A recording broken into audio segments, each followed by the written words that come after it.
Everyone, हम transport in plant chapter पढ़ रहे थे और ये इस चैप्टर का 6th लेक्चर है। हमने 5th लेक्चर में लॉन्ग डिस्टेंस ट्रांसपोर्ट को स्टार्ट कर दिया था और 5th लेक्चर में ही हमने एब्जॉर्प्शन ऑफ वाटर टॉपिक को डिटेल में पढ़ लिया था। आज के लेक्चर में हम कोशिश करेंगे uptake of mineral ions, water movement up to a plant and translocation of mineral ions, ये 3 टॉपिक ख़त्म करने की आज हम कोशिश करेंगे। ठीक है, तो ये 6th लेक्चर है और आइए इस लेक्चर को हम स्टार्ट करते हैं। सेकेंड टॉपिक यहाँ पे हमें पढ़ना है लॉन्ग डिस्टेंस ट्रांसपोर्ट का, that is Uptake of mineral ions. तो ये NCERT में 11.5.1 नंबर का टॉपिक दिया हुआ है। इस हेडिंग के पहले NCERT में एक लाइन लिखी हुई है, आप NCERT बुक ओपन करके देखिए। लाइन क्या लिखी हुई है कि plant obtain most of there carbon and oxygen from CO2 in the atmosphere. Line ये लिखी है कि प्लांट अपना मोस्ट ऑफ द कार्बन और ऑक्सीजन को CO2 जो कि एटमॉस्फेयर में प्रेजेंट है वहाँ से लेता है। ठीक है, तो ये लाइन NCERT में लिखी है जो कि कई बार हम लोग से मिस हो जाती है, हम लोग ध्यान नहीं देते हैं, पर इस लाइन का मतलब हम लोग थोड़ा गलत कई बार समझ लेते हैं। जैसे यहाँ पे लिखा है ऑक्सीजन फ्रॉम CO2, तो क्या इसका मतलब ये है कि मॉलिक्यूलर O2 फ्रॉम CO2? क्या प्लांट अपना मॉलिक्यूलर O2 को CO2 से लेता है? तो आंसर होगा no, molecular O2 from CO2 से नहीं लेता है। ये जो ऑक्सीजन फ्रॉम CO2 लिखा है इसका मतलब है कि ये जो CO2 का ऑक्सीजन है कार्बोहाइड्रेट में प्रेजेंट होता है। मतलब ऐसे लिख सकते हैं कि this oxygen from CO2 is present in carbohydrate. हमने देखा है कि फोटोसिंथेसिस में हम पढ़ेंगे कि 6 मॉलिक्यूल ऑफ CO2 जब रिड्यूस होता है तो C6H12O6 बनाता है। C6H12O6 बनाता है रिड्यूस होने के बाद। तो देखिए ये जो कार्बोहाइड्रेट है उसमें जो ऑक्सीजन प्रेजेंट है वो ऑक्सीजन कहाँ से आता है? CO2 से आता है। और ये कार्बन कहाँ से आया? CO2 से ही आया। तो यही पॉइंट यहाँ पे लिखा गया है कि plant obtained most of there carbon and oxygen from CO2 in the atmosphere. तो इसे हम ऐसे भी लिख सकते हैं कि this oxygen of CO2 present in carbohydrate. This oxygen of CO2 is present in carbohydrate. ये ऑक्सीजन है जो वो मॉलिक्यूलर ऑक्सीजन के फॉर्म में प्लांट को नहीं मिलता है, ये ऑक्सीजन कार्बोहाइड्रेट का फॉर्मेशन करता है। तो ये ऑक्सीजन कार्बोहाइड्रेट में प्रेजेंट होता है। तो ये नोट पॉइंट आपको ध्यान में रखना है इस नोट पॉइंट को। इसके बाद आइए uptake of mineral ion topic को स्टार्ट करते हैं। अपटेक मीन्स होता है एब्जॉर्प्शन, और ये absorption of mineral ion is a function of root hair. ये किसका फंक्शन है? तो ये प्रोसेस करता है रूट हेयर। और लास्ट लेक्चर में हमने बताया था कि uptake of mineral ion active process भी है और पैसिव प्रोसेस भी है। Uptake of mineral ion active process भी है और पैसिव प्रोसेस भी है। तो आइए देखते हैं इसके आगे एब्जॉर्प्शन ऑफ मिनरल आयन। देखिए जो एब्जॉर्प्शन ऑफ मिनरल आयन है इसमें हम देख लेते हैं कि मोस्टली किस फॉर्म में एब्जॉर्ब होता है, मोस्टली कैसे एब्जॉर्ब होता है, और बाकी का सम अमाउंट किस तरीके से एब्जॉर्ब होता है। तो जो most of the absorption of mineral ion होता है वो एक्टिव एब्जॉर्प्शन होता है। कैसा होगा? एक्टिव एब्जॉर्प्शन होता है, means with the help of energy के थ्रू होगा। ATP रिक्वायर्ड होगा इसके लिए, ऐसे हम लिख सकते हैं कि ATP रिक्वायर्ड होगा मोस्ट ऑफ द मिनरल के एब्जॉर्प्शन के लिए ATP रिक्वायर्ड होगा। बट सम अमाउंट में एब्जॉर्प्शन पैसिव भी होता है, सम अमाउंट का एब्जॉर्प्शन पैसिव भी होता है, मतलब यहाँ पे पैसिव एब्जॉर्प्शन तो बोलें तो एटीपी रिक्वायर्ड नहीं होता है। तो एक्टिव एब्जॉर्प्शन में हमने पढ़ा था, या फिर तो एक्टिव ट्रांसपोर्ट में हमने पढ़ा था कि एक्टिव ट्रांसपोर्ट किसी स्पेसिफिक प्रोटीन के थ्रू होता है। तो हम यहाँ पे ऐसे लिख सकते हैं कि ये जो एक्टिव एब्जॉर्प्शन है ये किसके थ्रू होगा, बाय सम स्पेसिफिक प्रोटीन। और ये प्रोटीन जो होता है स्पेसिफिक प्रोटीन होता है, इसको हम लोग पंप बोलते हैं या फिर तो आयन चैनल भी बोल सकते हैं। Active absorption takes place by some specific protein which pump ion कहाँ से कहाँ पे, फ्रॉम सॉयल टू साइटोप्लाज्म। ये आयंस को सॉयल से जाना है रूट हेयर के साइटोप्लाज्म में। तो ये जाता कैसे है एक्टिव एब्जॉर्प्शन के थ्रू, सेल मेम्ब्रेन में कुछ स्पेसिफिक प्रोटीन प्रेजेंट होंगे, वो प्रोटीन हेल्प करते हैं active absorption of mineral ion में। ठीक है, तो यहाँ से एक पॉइंट और देखिए आप, ये जो active absorption of mineral ion है, सेल मेम्ब्रेन में जो पंप प्रोटीन लगा है उसको क्रॉस होकर के हो रहा है। मतलब एक्टिव एब्जॉर्प्शन तब होगा जब सेल मेम्ब्रेन क्रॉस होगा, और सेल मेम्ब्रेन क्रॉस होगा तो हम बोल सकते हैं कि एक्टिव एब्जॉर्प्शन थ्रू सिम्प्लास्ट होता है। लास्ट लेक्चर में हमने देखा था जब सेल मेम्ब्रेन को क्रॉस करेगा तो उसे हम बोलेंगे थ्रू सिम्प्लास्ट होता है, सिम्प्लास्ट। ये जो एक्टिव एब्जॉर्प्शन है ये थ्रू सिम्प्लास्ट होता है, और ये जो पैसिव एब्जॉर्प्शन है ये थ्रू एपोप्लास्ट होता है, थ्रू एपोप्लास्ट होता है। पैसिव एब्जॉर्प्शन थ्रू एपोप्लास्ट होगा और एक्टिव एब्जॉर्प्शन थ्रू सिम्प्लास्ट होता है। और ये पॉइंट यहाँ ट्रांसपोर्ट इन प्लांट चैप्टर में नहीं लिखा है, ये पॉइंट मिनरल न्यूट्रिशन चैप्टर में लिखा हुआ है। देखिए मिनरल न्यूट्रिशन में पेज नंबर 200 पे लिखा हुआ है कि एपोप्लास्ट के थ्रू जो ये टॉपिक ही ये जो यहाँ पे ये लिखा हुआ है पैराग्राफ, ये इसी हेडिंग का है, absorption of mineral ions. Page number 199 पे देखिए तो हेडिंग है एब्जॉर्प्शन ऑफ मिनरल आयन। तो वहीं पे ये पॉइंट लिखा हुआ है कि जो एब्जॉर्प्शन ऑफ मींस जो पैसिव एब्जॉर्प्शन होगा वो एपोप्लास्ट के थ्रू होता है, और जो एक्टिव एब्जॉर्प्शन होगा वो सिम्प्लास्ट के थ्रू होता है। ठीक है, मैंने ये पॉइंट मिनरल न्यूट्रिशन चैप्टर में भी बताया हुआ है, मैं मिनरल न्यूट्रिशन का लेक्चर्स अपलोड कर दिया हूँ, तो उस चैप्टर में भी ये पॉइंट बताया हुआ है मैंने। और यहाँ पे मैं लिख दिया कि मोस्टली एब्जॉर्प्शन होगा एक्टिव एब्जॉर्प्शन जो कि थ्रू सिम्प्लास्ट होगा। क्यों? क्योंकि ये सेल मेम्ब्रेन को क्रॉस करके साइटोप्लाज्म में जा रहा है, तो सेल मेम्ब्रेन को क्रॉस करेगा तो वो सिम्प्लास्ट हो जाएगा।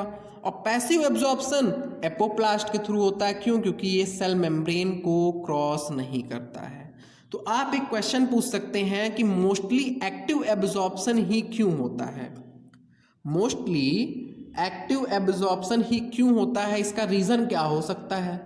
तो आपका अगर ये क्वेश्चन होगा तो मैं आंसर भी याद करके आया हूँ तो आंसर मैं याद करके आया हूँ, आपको समझाते हैं कि मोस्टली एक्टिव एब्जॉर्प्शन क्यों होगा। देखिए सपोज कीजिए कि ये हमने बनाया रूट हेयर, ये हो गया रूट हेयर। ये रूट हेयर है, कहाँ प्रेजेंट होगा, सॉइल में प्रेजेंट होगा। तो इसका दो रीज़न होता है कि मोस्टली एक्टिव एब्जॉर्प्शन क्यों होता है। तो इसका दो रीज़न है। पहला रीज़न तो ये है कि ये जो मिनरल आयंस होते हैं, यहाँ देखिए आयंस लिखा है, तो आयंस का मतलब ये होता है कि चार्ज्ड पार्टिकल के फॉर्म में होते हैं। पहला रीज़न मैं एक्सप्लेन कर रहा हूँ कि ये जो मिनरल आयंस हैं चार्ज्ड पार्टिकल के फॉर्म में होते हैं, और ये जो चार्ज्ड पार्टिकल है ये सेल मेम्ब्रेन को नहीं क्रॉस कर सकता, और अगर नहीं क्रॉस कर सकता तो स्पेसिफिक प्रोटीन चाहिए होगा, आयन चैनल चाहिए होगा, पंप करेगा जो कि आयंस को रूट से साइटोप्लाज्म में। ठीक है, एक रीज़न तो ये है क्योंकि ये चार्ज्ड पार्टिकल की तरह होते हैं। दूसरा रीज़न क्या है, कंसंट्रेशन ऑफ मिनरल आयन। दूसरा रीज़न सुनिएगा, देखिए एक्टिव एब्जॉर्प्शन का मतलब हमें पता है कि अगेंस्ट द ग्रेडियंट होगा, means low concentration to high concentration की तरफ मूवमेंट होगा। हमने फर्स्ट लेक्चर में ही देखा है कि एक्टिव एब्जॉर्प्शन का मतलब है कि लो कंसंट्रेशन से हाई कंसंट्रेशन की तरफ मूवमेंट होगा। तो दूसरा रीज़न ये है कि ये जो मिनरल आयन है इनका कंसंट्रेशन रूट सेल में ज़्यादा होता है और सॉइल में कम होता है। इनका कंसंट्रेशन सॉइल में कम है, रूट सेल में ज़्यादा है, तो क्या होना होगा, एक्टिव एब्जॉर्प्शन इनका होना होगा। इनका एक्टिव एब्जॉर्प्शन होगा, क्यों, क्योंकि अगेंस्ट द कंसंट्रेशन ग्रेडियंट जा रहे हैं, low concentration to high concentration move कर रहे हैं। ठीक है, तो active absorption of mineral ions takes place due to दो रीजन। पहला, ये चार्ज्ड पार्टिकल की तरह होते हैं, इसीलिए ये सेल मेम्ब्रेन को नहीं क्रॉस कर सकते। और दूसरा ये हो जाएगा कि इनका अमाउंट लेसर होता है, कहाँ पे, रूट सॉइल में इनका अमाउंट लेस होता है देन कंपैरिजन टू रूट। ठीक है, ये दो पॉइंट आपको समझ में आ रहा था। आइए नेक्स्ट पेज में चलते हैं और ये पॉइंट्स देखिए, लिख देते हैं।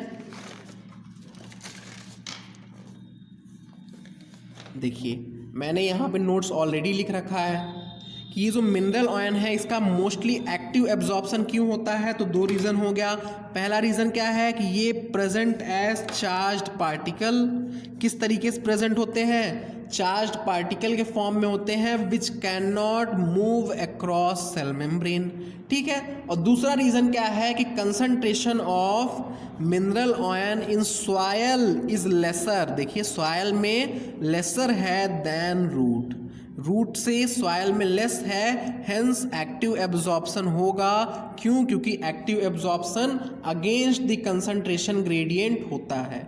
अगेंस्ट द कंसंट्रेशन ग्रेडियंट मतलब लो कंसंट्रेशन से हाई कंसंट्रेशन की तरफ होता है।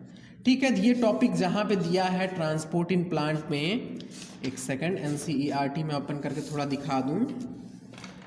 ये टॉपिक ये जहाँ पे लिखा हुआ है, एक पॉइंट तो ये वाला हो गया, plant obtain their carbon and most of their oxygen from CO2 in the atmosphere.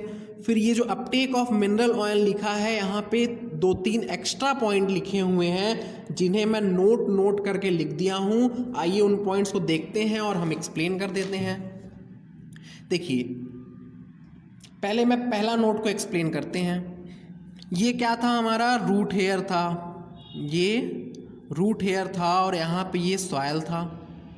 ये सॉयल हो जाएगा और ये क्या है, रूट हेयर है। तो अब समझिए थोड़ा सा, देखिए सॉयल में भी वाटर प्रेजेंट है, रूट हेयर में भी वाटर प्रेजेंट है। तो वाटर का कंसंट्रेशन कहाँ पे ज़्यादा है, वाटर का कंसंट्रेशन रूट के बाहर मीन्स सॉयल में ज़्यादा है और रूट के अंदर पे वाटर का कंसंट्रेशन कम है। वाटर का कंसंट्रेशन कम है और सॉयल के अंदर मिनरल आयन कम है, आयंस क्या है यहाँ पे, कम है। और रूट सेल के अंदर आयंस ज़्यादा हैं, रूट सेल के अंदर आयंस ज़्यादा हैं। और ये आयन क्या हो रहा है, ये आयन जो है सॉयल से मूव करके जा रहा है रूट हेयर में, एनर्जी का कंजप्शन हो रहा है एक्टिव ट्रांसपोर्ट के थ्रू। ये आयन सॉयल से मूव करके जा रहा है रूट हेयर में। जब ये आयन सॉयल से रूट हेयर में जाएगा तो इस आयन की कंसंट्रेशन सॉयल में और घटता चला जाएगा और रूट हेयर में इस आयन का कंसंट्रेशन और बढ़ता चला जाएगा। रूट हेयर सेल में आयन का कंसंट्रेशन और बढ़ता चला जाएगा और अगर बढ़ता चला जाएगा तो इसका रिजल्ट क्या होगा, देखिए यहाँ पे सॉल्यूट का कंसंट्रेशन कम हो रहा है तो यहाँ का वाटर पोटेंशियल बढ़ जाएगा। यहाँ का वाटर पोटेंशियल बढ़ रहा है और रूट सेल के अंदर क्या हो रहा है, सॉल्यूट का कंसंट्रेशन ज़्यादा हो रहा है तो रूट सेल के अंदर का वाटर पोटेंशियल घटने लगेगा, सॉल्यूट का कंसंट्रेशन बढ़ेगा तो वाटर पोटेंशियल घटने लगेगा। और अब देखिए क्या होगा, मूवमेंट ऑफ वाटर कहाँ से कहाँ होगा, high water potential to low water potential की तरफ मूवमेंट ऑफ H2O होने लगेगा। तो यही पॉइंट फर्स्ट नोट में लिखा हुआ है कि ये जो एक्टिव अपटेक ऑफ आयंस हो रहा है ये रिस्पॉन्सिबल है वाटर पोटेंशियल ग्रेडियंट के लिए, ये वाटर पोटेंशियल ग्रेडियंट के लिए रिक्वायर्ड है, रिस्पॉन्सिबल है रूट में। अब कैसे रिस्पॉन्सिबल है यहाँ पे हमने एक्सप्लेन कर दिया, किस तरीके से रिस्पॉन्सिबल है ये हमने एक्सप्लेन कर दिया। और पॉइंट यहाँ पे यही लिखा है कि जो एक्टिव अपटेक ऑफ आयंस है वो पार्शियली लिखा है। पार्शियली क्यों लिखा है, पार्शियली का मतलब देखिए H2O का कंसंट्रेशन तो ऑलरेडी रूट में ज़्यादा है, तो रूट में वाटर पोटेंशियल ऑलरेडी ज़्यादा होगा और सॉयल में H2O का कंसंट्रेशन ज़्यादा है तो सॉयल में वाटर पोटेंशियल ज़्यादा होगा, और रूट में H2O का कंसंट्रेशन कम है तो रूट का वाटर पोटेंशियल कम होगा, रूट का वाटर पोटेंशियल कम होगा। बट जब ये मिनरल आयन का ट्रांसपोर्ट होगा तो ट्रांसपोर्ट होने की वजह से यहाँ पे मिनरल आयन का कंसंट्रेशन घटा तो वाटर पोटेंशियल और बढ़ जाएगा। देखिए वाटर पोटेंशियल और बढ़ जाएगा और यहाँ पे रूट सेल के अंदर मिनरल आयन का कंसंट्रेशन बढ़ा तो बढ़ने की वजह से ये जो वाटर पोटेंशियल है वो और कम हो जाएगा। तो यहाँ पे वाटर पोटेंशियल बढ़ रहा है, यहाँ पे वाटर पोटेंशियल घट रहा है, इसीलिए यहाँ पे यही पॉइंट लिखा है कि जो एक्टिव अपटेक ऑफ आयंस हो रहा है इसकी वजह से वाटर पोटेंशियल ग्रेडियंट रूट में और सॉयल के बीच में क्रिएट हो जा रहा है और इसलिए अपटेक ऑफ वाटर होता है प्लांट के थ्रू, और इसीलिए अपटेक ऑफ वाटर होता है प्लांट के थ्रू। ठीक है, ये पहला नोट हो गया। अब दूसरा नोट क्या लिखा हुआ है देखिए, ये ट्रांसपोर्ट प्रोटीन और कंट्रोल प्रोटीन क्या होता है। हमने कल के लेक्चर में जब देखा था तो क्या देखे थे कि पहले ये रूट सेल था, मीन्स ये रूट हेयर है, देन क्या था एपिडर्मिस था, एपिडर्मिस के जस्ट बगल में कॉर्टेक्स था, कॉर्टेक्स के बगल में एंडोडर्मिस था और एंडोडर्मिस के बाद पेरिसाइकल था और ये सब आपस में कनेक्टेड थे प्लाज्मोडेस्माटा के थ्रू। ये हमने लास्ट लेक्चर में देखा था। तो ये जो एंडोडर्मिस होता है, ये जो एंडोडर्मिस होता है, कल के दिन पे हमने एब्जॉर्प्शन ऑफ वाटर देखा था तो इसलिए वहाँ पे हमने ये पॉइंट नहीं बताया था, तो आज क्लियर कर देते हैं। ये जो एंडोडर्मिस है इसके सेल मेम्ब्रेन में कुछ प्रोटीन लगे होते हैं। सेल मेम्ब्रेन में नॉर्मली प्रोटीन तो होते ही हैं, तो इसके सेल मेम्ब्रेन में कुछ स्पेशल प्रोटीन लगे होते हैं, उस प्रोटीन को हम लोग ट्रांसपोर्ट प्रोटीन और कंट्रोल प्रोटीन बोलते हैं। अब ये प्रोटीन का फंक्शन क्या होगा, इनका नाम हमने ट्रांसपोर्ट प्रोटीन या फिर तो कंट्रोल प्रोटीन क्यों रखा। अब प्रोटीन का नाम कोई पहले से थोड़ी डिफाइन था, वो तो हमने उसके फंक्शन के बेसिस पर रखा। प्रोटीन तो सारे सेल मेम्ब्रेन में प्रेजेंट है, अब जहाँ पे जो फंक्शन कर रहा है उस हिसाब से हमने उसका नामकरण कर दिया। तो यहाँ पे देखिए ये जो एंडोडर्मिस है, एंडोडर्मिस में ट्रांसपोर्ट प्रोटीन या फिर तो कंट्रोल प्रोटीन प्रेजेंट होता है। ये जो ट्रांसपोर्ट प्रोटीन है या कंट्रोल प्रोटीन है ये मिनरल आयन के क्वांटिटी और टाइप को एडजस्ट करता है। फिर से सुनिएगा, ये जो यहाँ जो लिखा है मैं पढ़ के दिखाता हूँ। ये जो प्रोटीन ट्रांसपोर्ट प्रोटीन क्या है, transport protein is a protein embedded in plasma membrane. Embedded means धसा हुआ है, घुसा हुआ है, आप बोल लीजिए। ये जो प्रोटीन है embedded in plasma membrane of endodermis लिखा है, ध्यान दीजिए यहाँ पे एंडोडर्मिस है, एपिडर्मिस नहीं है, कंफ्यूजन हो सकता है। यहाँ पे एपिडर्मिस नहीं है, एपिडर्मिस सबसे आगे है तो कई बार एपिडर्मिस पे लोग टिक कर देते हैं कि यही कंट्रोल कर रहा होगा, बट नहीं, यहाँ पे एंडोडर्मिस लिखा है। मैं फिर से बोल रहा हूँ, यहाँ पे एंडोडर्मिस लिखा है, आपको याद रखना है। ये जो ट्रांसपोर्ट प्रोटीन है जो कि एम्बेडेड होता है प्लाज्मा मेम्ब्रेन ऑफ एंडोडर्मिस में, और एक्ट किसकी तरह करता है, act as control point which adjust quantity and type of solute. अब ऑप्शन में बना सकता है ऐसे कि कंट्रोल प्रोटीन या ट्रांसपोर्ट प्रोटीन का फंक्शन क्या होता है, दे देगा एडजस्ट करता है क्वांटिटी को, बी ऑप्शन एडजस्ट करता है टाइप ऑफ सॉल्यूट को, सी ऑप्शन बोथ कर देगा। तो बोथ होगा, इसमें ध्यान दीजिएगा, ऑप्शन इस तरीके से बन सकता है। और ये दोनों आपको याद रखना है कि क्वांटिटी को भी एडजस्ट कर रहा है, कितना क्वांटिटी जाएगा और कौन सा सॉल्यूट जाएगा कौन सा सॉल्यूट नहीं जाएगा, बोले तो टाइप ऑफ सॉल्यूट को एडजस्ट करता है। ठीक है, act as control point which adjust quantity and type of solute that reach the xylem, that reach the xylem. ठीक है, ये दूसरा नोट हो गया। इसके बाद तीसरा नोट है जो उसे भी हम समझा देते हैं। देखिए, ये जो एंडोडर्मिस होता है इसमें सुबेरिन का लेयर प्रेजेंट होता है कैस्पेरियन स्ट्रिप के फॉर्म में, ये पॉइंट हमने देखा था। कैस्पेरियन स्ट्रिप के फॉर्म में सुबेरिन का लेयर प्रेजेंट होता है, ये पॉइंट हमने लास्ट लेक्चर में देखा था। तो ये जो इसमें सुबेरिन का लेयर प्रेजेंट है, इसके पास एबिलिटी होता है कि ये ऑयंस को ये क्या है, कॉर्टेक्स है, कॉर्टेक्स से पेरीसाइकिल में तो जाने देगा बट पेरीसाइकिल से कॉर्टेक्स में नहीं मूव करने देता है। ये जो एंडोडर्मिस है उसमें सुबेरिन का लेयर प्रेजेंट है और वो जो सुबेरिन का लेयर है क्या करेगा, उसके पास एबिलिटी है कि वो ये जो ऑयन है उसको कॉर्टेक्स से पेरीसाइकिल में तो जाने देगा बट पेरीसाइकिल से वापस कॉर्टेक्स में नहीं आने देगा, पेरीसाइकिल से वापस कॉर्टेक्स में नहीं आने देगा। तो यही पॉइंट यहाँ पे लिखा है, देख लेते हैं थर्ड पॉइंट क्या है। थर्ड पॉइंट लिखा है कि जो रूट का एंडोडर्मिस है because of layer of suberin, और ये किसकी वजह से है, ये रीज़न भी याद रखिएगा, because of layer of suberin, suberin की लेयर की वजह से इसके पास एक एबिलिटी है, has ability to transport ions in one direction only, one direction only.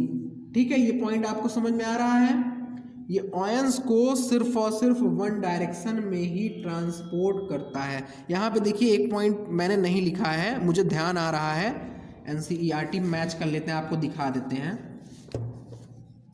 देखिए note, the root endodermis because of layer of suberin has ability to actively transport, actively का मतलब है यहाँ पे एटीपी एनर्जी यूज होता है, ATP या फिर तो सेलुलर एनर्जी यहाँ पे यूज होता है। मैंने यहाँ पे एबिलिटी टू एक्टिवली ट्रांसपोर्ट नहीं लिखा है, मुझे ध्यान में आ रहा था कुछ मिस हो रहा है, तो यहाँ पे हो जाएगा क्या, ये जो मैंने स्टार मार्क बनाया हुआ है यहाँ पे एक्टिवली वर्ड जोड़ लीजिए, एक्टिवली ट्रांसपोर्ट करता है, आपको ये ध्यान में रखना है। ठीक है, ये सारे एनसीईआरटी पॉइंट है और इसमें से नीट में कहीं पे से भी क्वेश्चन बन सकता है, एनसीईआरटी से ही क्वेश्चन बनना है, तो एनसीईआरटी तो हमें डिटेल में पढ़ना है ना। तो ये पॉइंट क्लियर हो गया कि जो एंडोडर्मिस है उसमें सुबेरिन का लेयर है, उसके पास एक एबिलिटी है कि वो ऑयंस को एक डायरेक्शन में ट्रांसपोर्ट करेगा, दैट इज कॉर्टेक्स से पेरीसाइकिल में तो ट्रांसपोर्ट करेगा बट पेरीसाइकिल से कॉर्टेक्स में वापस एक्सपोर्ट नहीं करेगा, वापस एक्सपोर्ट नहीं करेगा। तो ये हो गया हमारा अपटेक ऑफ मिनरल आयन का जो जो पॉइंट्स था वो हमने कंप्लीट कर लिया।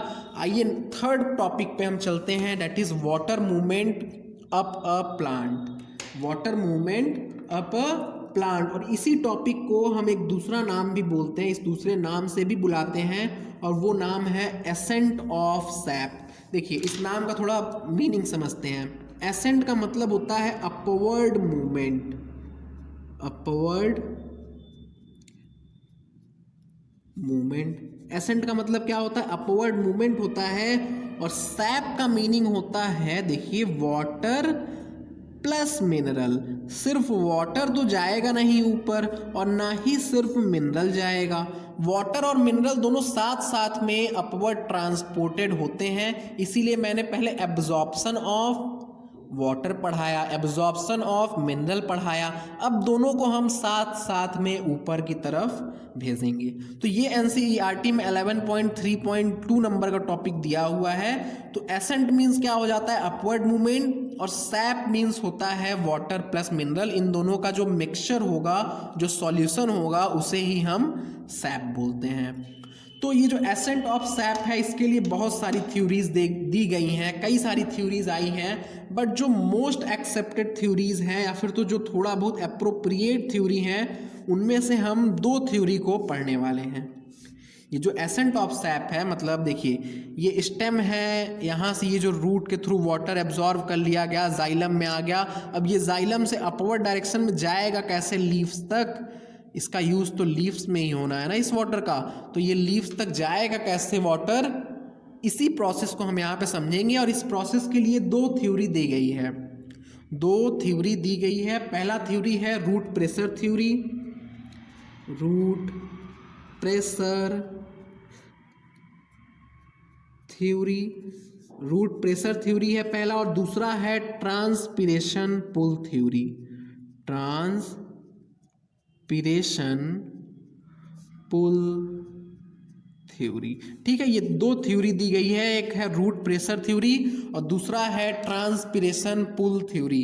जो रूट प्रेशर थ्योरी है इसे प्रिस्टले ने दिया है, किसने, PRIESTLY, प्रिस्टली, मतलब आप फोटोसिंथेसिस में देखेंगे इन्होंने ही ऑक्सीजन का खोज किया है, इन्हीं का एक्सपेरिमेंट था बेल जार एक्सपेरिमेंट, है ना। तो प्रिस्टली नाम कई बार सुना हुआ है, तो मैंने नाम बता दिया कि रूट प्रेशर थ्योरी किसने दिया है, तो प्रिस्टली ने दिया है। और ये जो ट्रांसपिरेशन पुल थ्योरी है, इसका भी नाम बता देते हैं, डिक्सन एंड जॉली ने दिया है। एक जानते हैं, दूसरा भी जान लीजिए।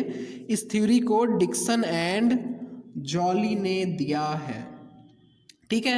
एक को रूट प्रेशर थ्योरी को प्रिस्टली ने, ट्रांसपिरेशन पुल थ्योरी को डिक्सन एंड जॉली ने दिया है। अब प्रिस्टले के अकॉर्डिंग क्या है, थोड़ा सा यहाँ पे जान लेते हैं, एक ओवरव्यू देख लेते हैं, डिफरेंस एक तरीके से देख लेते हैं कि प्रिस्टले के थ्रू क्या है कि एक्टिव एब्जॉर्प्शन ऑफ H2O होता है, एक्टिव एब्जॉर्प्शन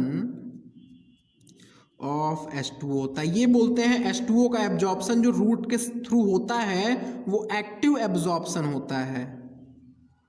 ये बोलते हैं H2O का एब्जॉर्प्शन एक्टिव एब्जॉर्प्शन होता है। और डिक्सन एंड जॉली बोलते हैं ट्रांसपिरेशन पुल थ्योरी में कि ये जो H2O का एब्जॉर्प्शन है वो पैसिव एब्जॉर्प्शन होता है, पैसिव एब्जॉर्प्शन ऑफ H2O होता है इस केस में। ठीक है, ये डिक्सन एंड जॉली का व्यू है और ये प्रिस्टले का व्यू है। और ये प्रिस्टले वाला व्यू कि एक्टिव एब्जॉर्प्शन होता है, ये एक बार PYQ में आ चुका है, आप देखेंगे क्वेश्चन तो आपको मिलेगा। तो रूट प्रेशर थ्योरी बोलता है कि एक्टिव एब्जॉर्प्शन है और ट्रांसपिरेशन पुल थ्योरी बोलता है कि पैसिव एब्जॉर्प्शन है। रूट प्रेशर थ्योरी बोलता है कि वाटर को नीचे से पुश किया जाता है। रूट क्या करता है, वाटर को नीचे से पुश करता है, मतलब डाइविंग फोर्स क्या है, driving force root pressure theory के लिए वाटर को पुश किया जा रहा है। रूट प्रेशर थ्योरी बोल रहा है कि पॉजिटिव हाइड्रोस्टैटिक प्रेशर लगा रहे हैं। पॉजिटिव का मतलब पुशिंग होता है, मैंने पहले ही ये क्लियर कर दिया है। ये बोलते हैं कि पॉजिटिव हाइड्रोस्टैटिक प्रेशर लग रहा है, तब जाकर के वाटर ऊपर की तरफ जाएगा। ये बोलते हैं पॉजिटिव हाइड्रोस्टैटिक प्रेशर लगता है।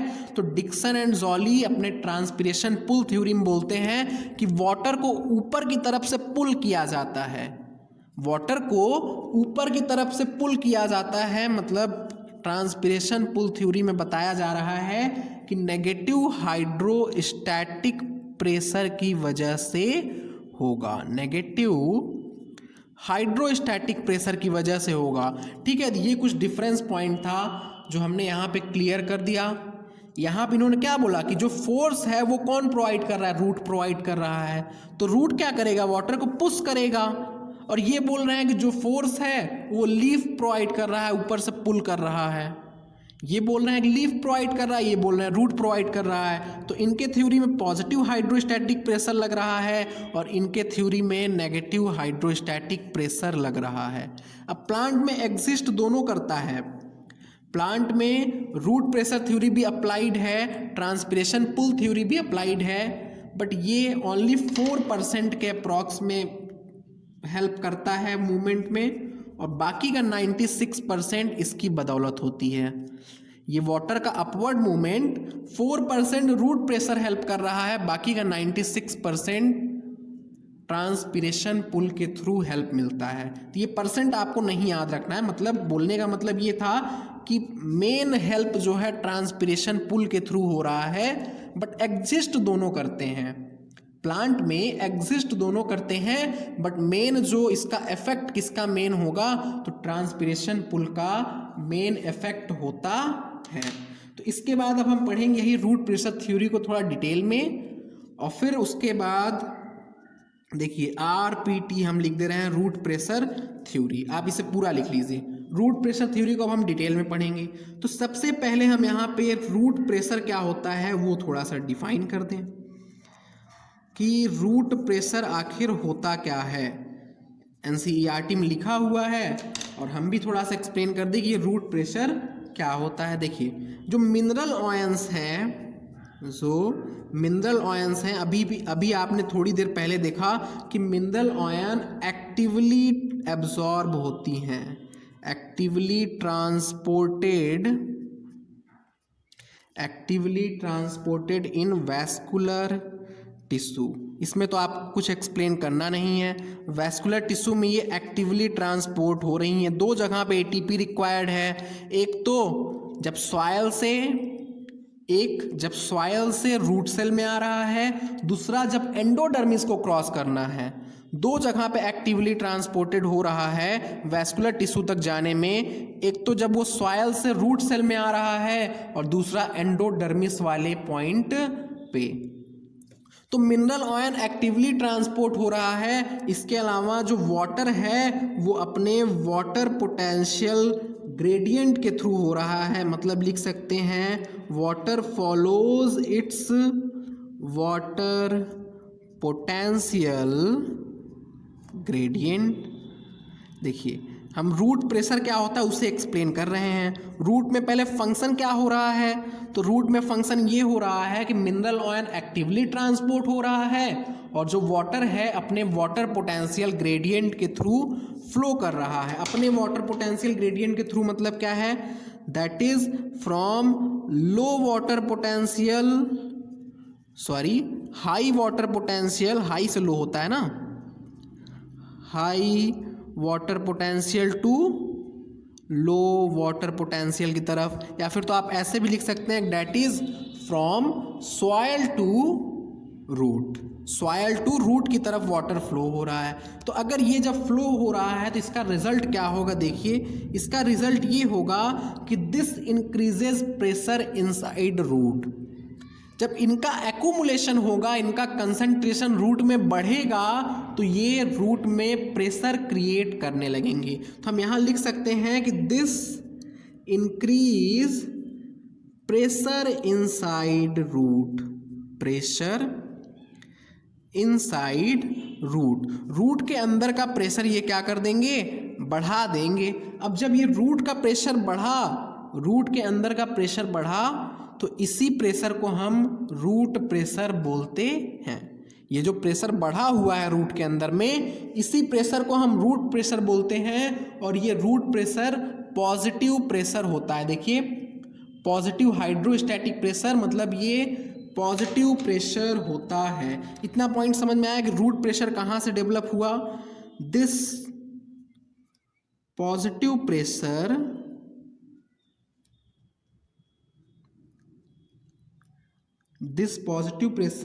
Equals to root pressure. ठीक है, ये जो पॉजिटिव प्रेशर हुआ वहाँ पे पुशिंग वाला प्रेशर है, ये वाटर को अपवर्ड पुश करेगा, तो इसको हमने पॉजिटिव प्रेशर बोल दिया। तो this positive pressure is known as root pressure. इतना पॉइंट आपको समझ में आ रहा है कि रूट प्रेशर क्या होता है, ये हमने एक्सप्लेन कर दिया। इसके बाद नेक्स्ट पेज में देखते हैं।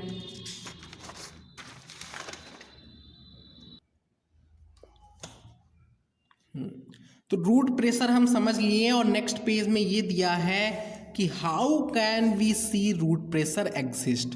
हमने बता तो दिया कि रूट प्रेशर होता है, बट इसे हम नेचुरली ऑब्जर्व कैसे कर सकते हैं, तो इसके लिए आइए एक्सपेरिमेंट देखते हैं। Experiment for demonstration of root pressure.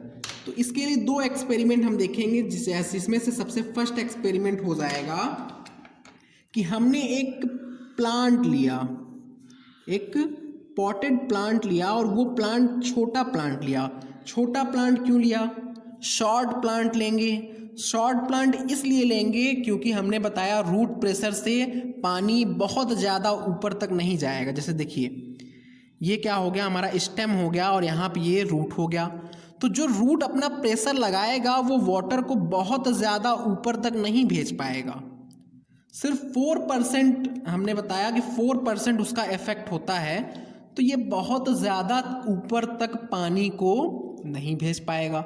इसीलिए हम शॉर्ट स्टेम्ड प्लांट पे यूज कर रहे हैं। शॉर्ट स्टेम्ड प्लांट क्यों? क्योंकि ताकि प्लांट शॉर्ट रहे तो हमें ईजिली ऑब्जर्व हो जाए, ईजिली ऑब्जर्व हो जाए। देखिए ये क्या हुआ, हमारा पॉटेड प्लांट, हमने एक सॉयल, ये सॉयल फिल्ड है इस पॉट में, इसमें से हमने एक प्लांट को लिया और ये शॉर्ट स्टेम्ड प्लांट है। ऐसा प्लांट है जिसका स्टेम बहुत छोटा है, और लेकर भी हमने उसको नियर द बेस उसको कट कर दिया। तो हम यहाँ क्या लिख सकते हैं कि ये short stemmed, short soft stemmed,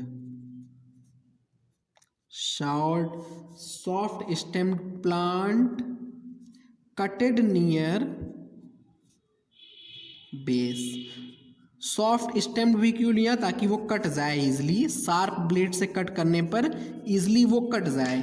तो शॉर्ट प्लांट हमने लिया और उसको बेस से कट कर दिया। इस तरीके से हमने बेस से कट कर दिया, और कट करने के बाद कंडीशन क्या है देखिए, कट करने के बाद हम इसे अर्ली मॉर्निंग में ये एक्सपेरिमेंट करेंगे।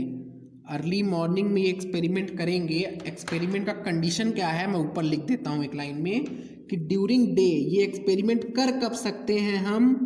ड्यूरिंग डे, ब्रैकेट में अर्ली इन दी मॉर्निंग करेंगे। अर्ली इन दी मॉर्निंग क्यों करेंगे? क्योंकि मॉर्निंग के टाइम में, when early in the morning करेंगे, देखिए लिख देते हैं फिर समझाते हैं। When atmospheric moisture is high, atmospheric moisture is high. ये एक्सपेरिमेंट हम तब करेंगे जब एटमॉस्फेरिक मॉइस्चर हाई हो, एटमॉस्फेयर में मॉइस्चर का कंटेंट हाई हो। इसका रीज़न क्या होगा कि हाई मॉइस्चर कंडीशन में ही एक्सपेरिमेंट किया जा सकता है। क्यों? क्योंकि हाई मॉइस्चर में ट्रांसपिरेशन का रेट ज़ीरो होता है। ट्रांसपिरेशन का रेट ज़ीरो होता है। जब मॉइस्चर बहुत ज़्यादा हाई होगा तो ट्रांसपिरेशन उस टाइम पे एकदम नील होता है, ज़ीरो होता है। Means rate of transpiration is inversely proportional to atmospheric moisture, और एटमॉस्फेरिक ह्यूमिडिटी भी आप बोल सकते हैं। तो ये एक्सपेरिमेंट हम लोग हाई एटमॉस्फेरिक मॉइस्चर में करेंगे, और इस टाइम पे करने पे क्या होगा, ट्रांसपिरेशन हो नहीं रहा होगा। यहाँ से वाटर को ये जो रूट है एब्जॉर्ब करेगा, और एब्जॉर्ब करके वाटर को रूट ने एब्जॉर्ब किया, और एब्जॉर्ब करके ये वाटर यहाँ से ड्रॉपलेट के फॉर्म में बाहर आएगा। ड्रॉपलेट के फॉर्म में, ड्रॉपलेट मीन्स ये लिक्विड के फॉर्म में वाटर बाहर आएगा। लिक्विड के फॉर्म में वाटर बाहर आएगा। तो हम यहाँ पे लिख सकते हैं कि ड्रॉप्स ऑफ सॉल्यूशन। दूसरा पेन ले लेते हैं। ये क्या है? ये है ड्रॉप्स ऑफ सॉल्यूशन। सॉल्यूशन क्यों लिखा? क्योंकि इसमें सॉल्यूट भी प्रेजेंट होगा। Ooze out due to positive root pressure. Positive root pressure की वजह से ये क्या होगा, drops of solution. Ooze means बाहर आ जाएगा। ठीक है, ये पॉइंट आपको समझ में आ रहा है कि पॉजिटिव रूट प्रेशर की वजह से ये जो ड्रॉप्स हैं वो बाहर की तरफ आएंगे, बाहर की तरफ आएंगे। और ये जो वाटर है हम इसे कलेक्ट भी कर सकते हैं। ये जो वाटर है हम इसे कलेक्ट भी कर सकते हैं। पहले तो यहाँ पे ये देखिए, ये जो वाटर आया है एक टर्म होता है एक्सुडेशन, टर्म मैं यहाँ साइड में लिख दे रहा हूँ, एक्सुडेशन। एक्सुडेशन का मतलब क्या होता है, ये ह्यूमन में भी ये टर्म यूज होता है, और इस टर्म का मतलब होता है फ्लूइड एमिटेड बाय पोर और वाउंड, फ्लूइड एमिटेड बाय पोर और वाउंड, या फिर तो इस तरीके से भी लिख सकते हैं फ्लूइड एमिटेड थ्रू, फ्लूइड, देखिए डेफिनेशन लिखते हैं तब आपको समझ में आएगा, फ्लूइड एमिटेड थ्रू पोर और वुंड। ठीक है, वुंड मीन्स वही जो चोट लगा हुआ है उसके थ्रू जो फ्लूइड आए, उस प्रोसेस को हम लोग एक्सुडेशन बोलते हैं, और उस फ्लूइड को हम लोग एक्सुडेट बोलते हैं। ठीक है, एक्सुडेशन का मीनिंग आपको समझ में आ रहा होगा। तो यहाँ पे भी हमने जब स्टेम को कट किया तो ये एक तरीके से हमने एक प्लांट को घाव ही दे दिया, एक ये वुंड ही है, और इस वुंड से जो फ्लूइड आ रहा है इसको हम लोग एक्सुडेट बोल सकते हैं। ठीक है, तो ये जो बाहर आ रहा है इसको हम लोग बोल सकते हैं एक्सुडेशन थ्रू कट स्टेम हो रहा है। ये क्या है, एक्सुडेशन, ये है एक्सुडेशन थ्रू कट स्टेम। यहाँ से जो ड्रॉपलेट आ रहा है उसे हम कैसे एक्सप्लेन कर सकते हैं, ये क्या है, एक्सुडेशन है थ्रू कट स्टेम। ये नोट पॉइंट साइड में लिख लीजिए कि एक्सुडेशन का मीनिंग क्या होता है। तो ये क्या है, एक्सुडेशन थ्रू कट स्टेम है, और जहाँ से मीन्स कट स्टेम से या फिर तो वुंड से जब एक्सुडेशन होता है तो उस प्रोसेस को हम ब्लीडिंग बोलते हैं। प्लांट में उस प्रोसेस को हम लोग ब्लीडिंग बोलते हैं। ठीक है, तो यहाँ पे क्या होगा, फिर से मैं पूरा एक्सपेरिमेंट अब रिपीट कर रहा हूँ कि हमने एक शॉर्ट स्टेम्ड सॉफ्ट प्लांट लिया और उस प्लांट को नियर बेस से कट कर दिया, बेस के पास से कट कर दिया। कट करने के बाद जब हम उसे डे के टाइम में अर्ली मॉर्निंग में ऑब्जर्व करेंगे, अर्ली मॉर्निंग में ही क्यों, क्योंकि उस टाइम एटमॉस्फेरिक प्रेशर हाई होगा, तो ऑब्जर्व करेंगे तो ऑब्जर्वेशन में हमें मिलेगा कि यहाँ से ये जो कट स्टेम है इसके थ्रू ड्रॉपलेट्स बाहर आएंगे, ड्रॉप्स ऑफ सॉल्यूशन बाहर आएंगे due to positive root pressure, और ये जो ड्रॉप्स आ रहे हैं इसी प्रोसेस को हम एक्सुडेशन बोलते हैं, और ये एक्सुडेशन थ्रू कट स्टेम है, इसलिए इसे हम प्लांट में ब्लीडिंग बोलते हैं। प्लांट में इसे हम ब्लीडिंग बोलते हैं। देखिए ये जो ड्रॉप्स आ रही है लिक्विड फॉर्म में है, चाहिए तो ऐसे लिख लीजिए इन लिक्विड फॉर्म। क्यों हम लिख रहे हैं, क्योंकि ट्रांसपिरेशन में वेपर के फॉर्म में आते हैं। तो ध्यान रखिएगा कि एक्सुडेशन में और ब्लीडिंग में फ्लूइड बाहर आता है, लिक्विड के फॉर्म में ये ड्रॉप्स बाहर आएंगे। ठीक, इतना पॉइंट समझ में आ रहा है। इसके बाद ये जो वाटर बाहर आ रहा है, हम इस वाटर को कॉटन के थ्रू या फिर तो रबर बैंड के थ्रू कलेक्ट कर सकते हैं। कलेक्ट करके हम इस वाटर का कंपोजिशन की स्टडी कर सकते हैं, कंपोजिशन को पता कर सकते हैं, और दूसरा क्या कर सकते हैं, रेट ऑफ एक्सुडेशन मेजर कर सकते हैं कि कितने टाइम में कितना ड्रॉप्स बाहर आया। तो रेट ऑफ एक्सुडेशन और कंपोजिशन ऑफ एक्सुडेट को, इस वाटर को कलेक्ट करके हम मेजर कर सकते हैं। तो हम यहाँ पे लिख सकते हैं कि this water can be collected through cotton और रबर बैंड। इस वाटर को हम कॉटन या फिर तो रबर बैंड के थ्रू कलेक्ट कर सकते हैं, और कलेक्ट करने के बाद after collecting and then after collecting हम क्या करेंगे, rate of exudation DATION and rate of exudation and composition of exudate can be measured. Composition of exudate can be measured. तो इस एक्सपेरिमेंट को एक बार आप ध्यान से देख लीजिए। ये पहला एक्सपेरिमेंट था जो दिखा रहा है कि रूट प्रेशर एग्जिस्ट करता है।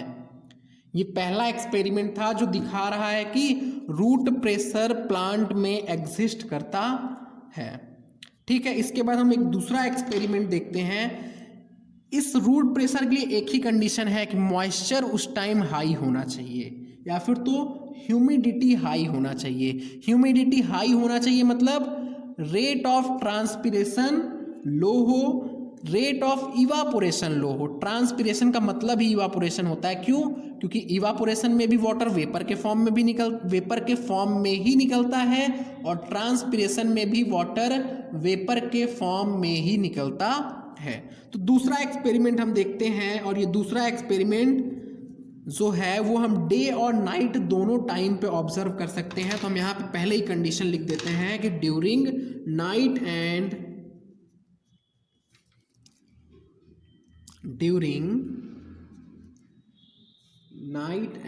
Early morning. ये एक्सपेरिमेंट हम करेंगे कब? During night and early morning में करेंगे। ऐसा क्यों है? नाइट और अर्ली मॉर्निंग में ही क्यों करेंगे? That is when transpiration is low, या फिर तो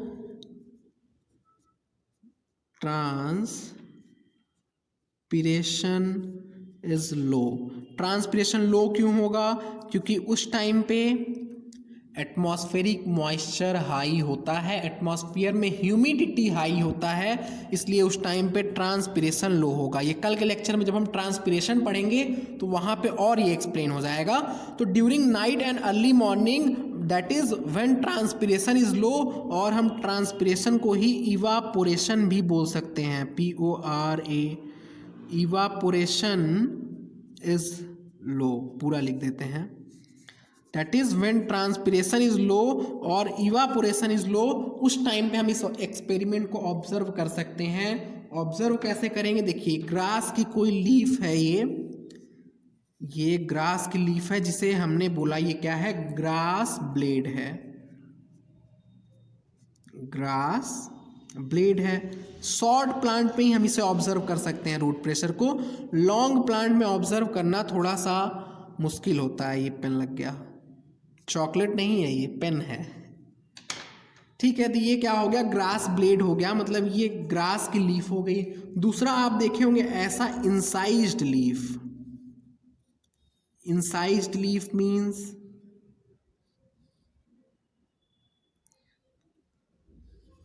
हाँ, कुछ इस तरीके का लीफ देखे होंगे जिसमें इंसीजन प्रेजेंट हो और वो इंसीजन डीप तक ना गया हो। तो ऐसे लीफ के जहाँ जहाँ ये वेन की एंडिंग होती है, यहाँ से क्या होगा? ऐसे ऐसे वेन्स निकले होंगे इस तरीके से, और ये वेन्स की जहाँ पे एंडिंग होती है वहीं पे एक पोर प्रेजेंट होता है। हम ये किसका लीफ लिख सकते हैं कि ये हर्बिसियस प्लांट का लीफ है, मीन्स लीफ ऑफ हर्बिसियस प्लांट है। हर्बिसियस प्लांट का क्यों लिया? क्योंकि हर्बिसियस प्लांट हाइट में छोटे होते हैं।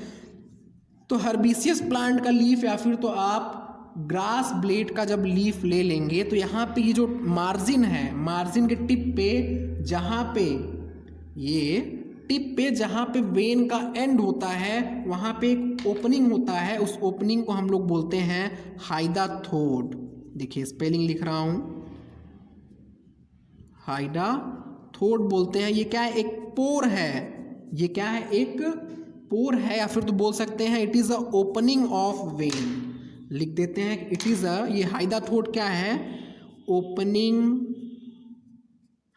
ऑफ वेन है। वेन्स का ये क्या होता है? ओपनिंग होता है जहाँ पे वेन ओपन होते हैं। और जब ये जो ओपनिंग ऑफ वेन है, इस वेन के थ्रू अभी हमने क्या देखा? Exudation through cut stem. और एक्सुडेशन का मीनिंग होता है fluid emitted through pore or wound. तो वुंड के थ्रू हमने देख लिया कट स्टेम से, अब पोर के थ्रू हम यहाँ पे देख रहे हैं। अब यहाँ पे हम क्या लिख सकते हैं? Exudation through hydathode pore is known as, यहाँ पे तो हमने ब्लीडिंग बोला था बट यहाँ पे हम उसे ब्लीडिंग नहीं बोलते हैं, तो क्या बोलते हैं? एक्सुडेशन थ्रू हाइडाथोड पोर। हाइडाथोड पोर के थ्रू जो एक्सुडेशन होता है उसे हम क्या बोलते हैं? गटेशन बोलते हैं, GUTTATION ON गटेशन बोलते हैं, NCERT में दिया है और ये क्वेश्चन बनता है, कई सारे एग्जाम में पूछा जा चुका है और कई बार रिपीट होता है। टेस्ट सीरीज में भी अक्सर ये रिपीट होता रहता है कि गटेशन किसके थ्रू होता है, किसके एक्शन के थ्रू होता है। तो guttation occurs due to action of root pressure. तो देखिए यहाँ पे क्या होगा, ये जो पोर्स हैं इस, अब यहाँ पे हमने नाइट के टाइम पे या फिर तो अर्ली मॉर्निंग के टाइम पे ऑब्जर्व किया तो ट्रांसपिरेशन नहीं हो रहा है। ट्रांसपिरेशन नहीं होगा मीन्स यहाँ पे स्टोमेटा से वाटर का लॉस नहीं हो रहा है। देखिए स्टोमेटा से वाटर का लॉस नहीं हो रहा है तो ये वाटर वेन्स के एंडिंग से वेन के एंडिंग से लॉस होने लगता है। और जब वेन के एंडिंग से लॉस होगा तो यहाँ पे अर्ली मॉर्निंग में और नाइट के टाइम पे ऑब्जर्व करेंगे। अर्ली मॉर्निंग और नाइट के टाइम पे जब आप ऑब्जर्व करेंगे तो यहाँ पे आपको इस तरीके से प्लांट के लीफ पे ड्रॉपलेट दिखेगी, हल्की सी ये गीली गीली लीफ दिखेगी। और ये जो वाटर होता है it is due to root pressure. Root ने प्रेशर लगाया और वाटर ट्रांसपिरेट हो नहीं रहा है। जब वाटर ट्रांसपिरेट नहीं हो रहा है तो वो किसी न किसी छिद्र के थ्रू बाहर आएगा और वही क्या है, हाइडाथोट पोर है और इसके थ्रू आ रहा है। तो इस प्रोसेस को हम गटेशन बोलेंगे। ठीक है, इस प्रोसेस को हम गटेशन बोलेंगे। आइए नेक्स्ट पेज में चलते हैं। पेज में हम उसका कुछ नोट पॉइंट देख लेते हैं। जैसे कि सबसे पहला नोट पॉइंट है, ये देखिए नोट में आपको इसे लिखना है कि हमने अभी एक्सप्लेन किया कि ये जो ब्लीडिंग और गटेशन है इसमें लॉस ऑफ H2O लिक्विड के फॉर्म में हो रहा है। लॉस ऑफ H2O किस फॉर्म में हो रहा है, लिक्विड के फॉर्म में हो रहा है। मैंने ये नोट्स पहले से लिख लिया था ताकि टाइम वेस्ट ना हो। तो लॉस ऑफ H2O लिक्विड के फॉर्म में होता है, ये पॉइंट मैंने एक्सप्लेन कर दिया है। इसके बाद जो ट्रांसपिरेशन होता है, ट्रांसपिरेशन में लॉस ऑफ H2O वेपर के फॉर्म में होता है। ये पॉइंट मैंने इससे पहले भी बोला था। ट्रांसपिरेशन को एक टर्म बोलते हैं evaporative loss of water. Transpiration को आप ऐसे भी बोल सकते हो, it is a evaporative loss of H2O। इस टर्म से भी आप ट्रांसपिरेशन को बता सकते हो। आप नेक्स्ट लेक्चर में जब हम ट्रांसपिरेशन पढ़ेंगे तो वहाँ पे देखेंगे कि इवापोरेटिव लॉस ही होता है, वेपर के फॉर्म में वाटर का लॉस होता है ट्रांसपिरेशन में। ठीक है, तो हेंस ये जो रूट प्रेशर है उसके बारे में पॉइंट्स कुछ देख लेते हैं हम कि रूट प्रेशर किसके लिए रिस्पॉन्सिबल है, pushing up water to a small height in the stem. मैंने बताया कि ये जो रूट प्रेशर है ये इतना ही प्रेशर होता है कि वाटर को, जैसे ये अगर स्टेम है तो वो ये वाटर को इस कैप के इतने हाइट तक ही पुश कर सकता है, कैप के हाइट तक ही पुश कर सकता है। मींस स्मॉल हाइट तक ही पुश करने के लिए ये रिस्पॉन्सिबल होता है। हेंस हम बोल सकते हैं do not plays major role in movement up tall trees. ये जितने भी टॉल ट्रीज हैं, टॉल ट्रीज में ये मूवमेंट में हेल्प नहीं करता है। ठीक है, और दूसरा point, root pressure exudation of liquid कराता है ब्लीडिंग एंड गटेशन में। ये क्वेश्चन कई बार पूछा गया है कि ब्लीडिंग क्या हो गया, ब्लीडिंग प्लांट में कोई भी वुंड हो गया, हमने तो कट करके देखा ना। इसके अलावा अगर प्लांट में कोई घाव हो गया, वुंड हो गया और उसके थ्रू जब लॉस ऑफ लिक्विड होगा तो उसे भी हम ब्लीडिंग ही बोलते हैं। उसके थ्रू, वुंड के थ्रू अगर एक्सुडेशन हो रहा है तो उसे हम ब्लीडिंग ही बोलते हैं, और पोर के थ्रू हो रहा है तो उसे हम गटेशन बोलते हैं। तो ब्लीडिंग और गटेशन का एक कंडीशन क्या था कि ट्रांसपिरेशन लो होना चाहिए, इवापोरेशन लो होना चाहिए। एनसीईआरटी में लिखा है ये कि ट्रांसपिरेशन लो होना चाहिए, इवापोरेशन लो होना चाहिए। और लो कब होगा, जब मॉइस्चर का कंटेंट ज़्यादा होगा एटमॉस्फेयर में, ह्यूमिडिटी ज़्यादा होगा। और ये कंडीशन डे टाइम में, अर्ली मॉर्निंग और नाइट टाइम में ऑब्जर्व किया जा सकता है। अर्ली मॉर्निंग और नाइट टाइम में ये कंडीशन ऑब्जर्व किया जा सकता है। तो इसी कंडीशन में ब्लीडिंग और गटेशन होता है। ठीक है, तो एक्चुअल में movement of water root pressure के थ्रू नहीं, बल्कि रूट प्रेशर के थ्रू ना होकर के ट्रांसपिरेशन पुल के थ्रू होता है। ट्रांसपिरेशन पुल के थ्रू होता है। तो एक ट्रांसपिरेशन पुल का ओवरलुक देख लेते हैं। मीन्स यहाँ पे थोड़ा सा समझ लेते हैं ट्रांसपिरेशन पुल में क्या होना है। देखिए ये लीफ है। अब होता क्या है ट्रांसपिरेशन पुल में, क्योंकि थर्ड पॉइंट उसी से रिलेटेड है ना। ट्रांसपिरेशन पुल में देखिए वाटर को पकड़ के ऊपर की तरफ खींचा जा रहा है। वाटर को पकड़ के ऊपर की तरफ पुल किया जा रहा है। तो पुल करने में होता क्या है कि ये जो कॉलम है वाटर कॉलम, अगर आप ये जाइलम सपोज कीजिए तो जाइलम के अंदर वाटर कॉलम मेंटेन्ड होता है, मतलब कॉन्टिन्यूअस वाटर भरा होगा, बिल्कुल भी एयर नहीं होगा। हमने देखा था एयर नहीं होता है, और एयर को प्रिवेंट कौन कर रहा था? Endodermis act as air tight dam, वो जाइलम में एयर को नहीं आने दे रहा था, और उसकी वजह से यहाँ पे वाटर कॉलम मेंटेन होगा। कॉलम मीन्स यहाँ बॉटम से टॉप तक कॉन्टिन्यूअस जाइलम में वाटर फिल्ड होगा। वाटर कॉन्टिन्यूअस यहाँ पे फिल्ड होगा। तो ये जो वाटर फिल होता है अब ऊपर से खींचा जा रहा है। तो इस खिंचाव की वजह से क्या हो सकता है? ये जो खिंचाव है, इस खिंचाव की वजह से हो सकता है कि ये वाटर कॉलम ब्रेक कर जाए।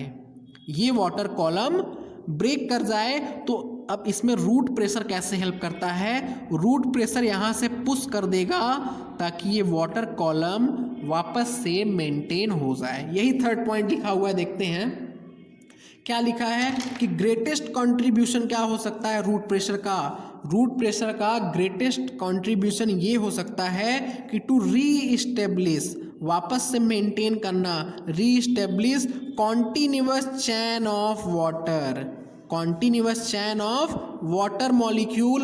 वाटर मॉलिक्यूल का जो कॉन्टिन्यूअस चैन है उसे रीइस्टेब्लिश करने में हेल्प कर सकता है इन द जाइलम, जाइलम में। और क्यों रीइस्टेब्लिश करेगा?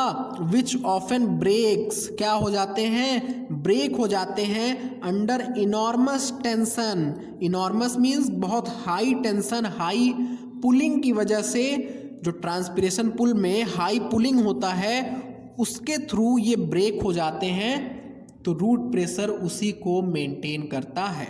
रूट प्रेशर का ग्रेटेस्ट कंट्रीब्यूशन क्या हो सकता है कि जो ट्रांसपिरेशन पुल के थ्रू वाटर कॉलम ब्रेक हुआ है उसे रीइस्टेब्लिश करेगा, उसे मेंटेन करेगा। ठीक है, तो ये पॉइंट हो गया कंप्लीट रूट प्रेशर के बारे में। अब हम नेक्स्ट पेज में ट्रांसपिरेशन पुल को पढ़ेंगे। नेक्स्ट पेज में आते हैं और ट्रांसपिरेशन पुल को पढ़ते हैं। देखिए ट्रांसपिरेशन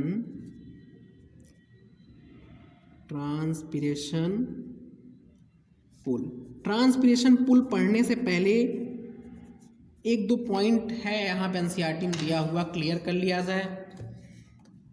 देखिए पेज नंबर 188, पेज नंबर आपको दिख रहा होगा 188 पे, यहाँ पे ये जो लिखा है देखिए क्या लिखा है। ये ट्रांसपिरेशन टॉपिक में दिया है एनसीईआरटी में, ट्रांसपिरेशन पुल के बारे में ट्रांसपिरेशन टॉपिक में दे दिया है। हम उसे उठा करके ट्रांसपिरेशन पुल टॉपिक में पढ़ लेते हैं। देखिए ये जो जितना पॉइंट दिया है ये ट्रांसपिरेशन पुल का टॉपिक है। आप भी ऐसे चाहिए तो साइड में लिख लीजिए। ये जितना भी टॉपिक यहाँ पे दिया हुआ है ये ट्रांसपिरेशन पुल का पॉइंट है, ट्रांसपिरेशन का नहीं है। तो हम इसे यहीं पे पढ़ लेते हैं, ट्रांसपिरेशन में ये टॉपिक नहीं पढ़ेंगे। यहाँ का टॉपिक है, देखिए लिखा भी है एनसीईआरटी में कि transpiration drive an ascent of xylem sap. Ascent of sap को एसेंट ऑफ जाइलम सैप लिखा है। अपवर्ड मूवमेंट ऑफ सैप जो कि ट्रांसपिरेशन के थ्रू हो रहा है। तो ये इसी जो थ्योरी है इसी को तो हम लोग ट्रांसपिरेशन पुल बोलते हैं। इसी थ्योरी को हम लोग ट्रांसपिरेशन पुल बोलते हैं ना। तो उसी के बारे में यहाँ पे कुछ पॉइंट्स लिखा है, हम लोग समझ लेते हैं। क्या लिखा है कि transpiration drive an ascent of sap, means transpiration के थ्रू जो एसेंट ऑफ सैप होता है depends mainly on following physical properties of water. कुछ प्रॉपर्टी ऑफ वाटर है जिस पे ये डिपेंड करता है। अब वो क्या क्या प्रॉपर्टी है देख लिया जाए। पहला प्रॉपर्टी है कोहेशन। कोहेशन मीन्स क्या होता है? Mutual attraction between water molecule. Cohesion means क्या होता है? Mutual attraction between water molecule. और कोहेशन का मतलब अगर हम बताएं, ये टॉपिक्स फ्लूइड मैकेनिक्स में सरफेस टेंशन टॉपिक में पढ़ाया जाता है। क्लास 11th का चैप्टर नंबर शायद 9th है फिजिक्स का। तो कोहेशन का मतलब होता है force of attraction between same molecule. Force of attraction between same molecule, जैसे आप समझ सकते हैं वाटर के बीच में फोर्स ऑफ अट्रैक्शन। एडहेशन मतलब होता है force of attraction between different molecule. Different molecule में आप समझ सकते हैं जैसे वाटर मॉलिक्यूल और कोई पोलर सरफेस हो गया। वाटर मॉलिक्यूल और कोई पोलर सरफेस हो गया, उसके बीच में अट्रैक्शन हो रहा है। एग्जाम्पल ऑफ पोलर सरफेस में यहाँ पे लिखा है ट्रैकरी एलिमेंट, और ट्रैकरी एलिमेंट का मतलब होता है वेसल्स और ट्रैकेट्स। वेसल्स और ट्रैकेट्स। ट्रैकरी एलिमेंट का मतलब क्या है? जाइलम में वेसल्स और ट्रैकेट्स होता है, इसी को कलेक्टिवली हम ट्रैकरी एलिमेंट बोलते हैं। तो किस किस प्रॉपर्टी पे डिपेंड कर रहा है? Cohesion property means force of attraction between same molecule पे। Adhesion property means force of attraction between different molecule पे। और उसके अलावा थर्ड है सरफेस टेंशन। और सरफेस टेंशन का मीनिंग क्या होता है? यहाँ पे कुछ और लिखा है, यहाँ पे कुछ और लिखा है, बट सरफेस टेंशन का एक्चुअल क्या मीनिंग होता है थोड़ा समझ लेते हैं। देखिए ये क्या हुआ, आप सपोज कीजिए हमने ग्लास में वाटर मॉलिक्यूल ले रखा है। यहाँ पे ग्लास में वाटर मॉलिक्यूल ले रखा है, वाटर यहाँ पे ले रखा है। तो ये वाटर क्या होता है? ये वाटर में आपस में जब फोर्स ऑफ अट्रैक्शन होता है, जब कोहेशन फोर्स ऑफ अट्रैक्शन होता है, तो ये वाटर स्ट्रेच्ड मेम्ब्रेन की तरह बिहेव करते हैं। स्ट्रेच्ड मेम्ब्रेन मीन्स ये वाटर लिक्विड है, बट ये एक मेम्ब्रेन की तरह, प्लेन सरफेस की तरह बिहेव करते हैं। और ऐसा क्यों करते हैं? क्योंकि एक मॉलिक्यूल दूसरे मॉलिक्यूल को इस तरीके से खींचा हुआ है। हमने ये एक हाइपोथेटिकल लाइन बनाया है कि इस लाइन के अगल बगल में दिखा सकूं। तो ये क्या हो रहा है कि वाटर मॉलिक्यूल एक दूसरे को इस तरीके से खींचे हुए हैं। यहाँ पे लिक्विड वाटर मॉलिक्यूल हमने फिल किया है, तो ये एक दूसरे को खींचे हुए हैं, बिहेव कर रहे हैं as a stretched membrane. Stretched membrane means plane surface की तरह बिहेव कर रहे हैं। आपने देखा होगा वाटर पे कभी कभी मच्छर बैठा होता है, वाटर पे मच्छर बैठा होता है, वो ड्यू टू सरफेस टेंशन की वजह से बैठा है, वरना लिक्विड पे कोई हम या फिर कोई भी चल नहीं सकता है, उस पर बैठ नहीं सकते हैं। बैठेंगे तो वो एकदम सिंक कर जाएंगे। तो यहाँ पे क्या हो रहा है, देखिए स्ट्रेच्ड मेम्ब्रेन की तरह बिहेव करता है, और इसी प्रॉपर्टी को सरफेस टेंशन बोलते हैं। सरफेस मीन्स ये सरफेस का प्रॉपर्टी है, टेंशन मीन्स यहाँ पे वाटर मॉलिक्यूल के बीच में फोर्स लग रहा है। बट यहाँ पे जो पॉइंट लिखा है, सरफेस टेंशन की प्रॉपर्टी यहाँ पे लिखी हुई है, सरफेस टेंशन का मीनिंग नहीं लिखा है। क्या प्रॉपर्टी लिखी हुई है? Water molecule are attracted to each other in liquid phase more than to water in gas phase. यहाँ पे ये पॉइंट लिखा है कि वाटर मॉलिक्यूल लिक्विड फेज में आपस में ज़्यादा अट्रैक्ट होते हैं than comparison to gaseous phase. ठीक है, यहाँ पे सरफेस टेंशन का मीनिंग नहीं लिखा है, सरफेस टेंशन की एक प्रॉपर्टी लिखी है कि ये जो वाटर मॉलिक्यूल हैं ये आपस में अट्रैक्ट करते हैं इन liquid phase, more in liquid phase, liquid phase में ज़्यादा अट्रैक्ट करते हैं दैन इन गैस फेज। ठीक, तो ये हो गया सरफेस टेंशन। अब देखिए इसके आगे ये जो तीन प्रॉपर्टी हैं, ये तीनों प्रॉपर्टी की वजह से मिलता क्या है? Due to these three property high tensile strength मिलता है। टेंसाइल स्ट्रेंथ का मतलब क्या है? An ability to resist pulling force. An ability to resist pulling force मतलब ऊपर से जो पुल किया जा रहा है उस फोर्स को रेजिस्ट करना, उस फोर्स से ब्रेक ना हो जाना। ये जो कॉलम है कंप्लीट, उस फोर्स से ब्रेक ना हो जाना, ability to resist pulling force हो रहा है, इसी को हम लोग टेंसाइल स्ट्रेंथ बोलते हैं। एंड दूसरा क्या प्रॉपर्टी मिल रहा है? High capillarity. Capillarity surface tension में ही हमने पढ़ा हुआ है, 11th में दिया है। तो कैपिलैरिटी का मतलब क्या होता है? आप लोग देखते हैं कि जैसे अगर ये हमारा ग्लास है, इस ग्लास में हमने यहाँ तक अगर कंप्लीट अगर वाटर भर दिया है, इस ग्लास में हमने क्या कर दिया, कंप्लीट वाटर भर दिया, और इसमें एक हम थिन पाइप ले आके डाल दें, जिसको आप स्ट्रॉ भी बोल सकते हैं। हमने एक थिन स्ट्रॉ ले आके डाल दिया, तो इस स्ट्रॉ में वाटर राइज हो जाएगा ऊपर की तरफ। वाटर हमने यहीं तक भरा है, वाटर हमने यहाँ तक भरा है, बट स्ट्रॉ में वाटर यहाँ तक पहुँच गया। तो कैपिलैरिटी मीन्स यही होता है, the ability to rise in thin tubes.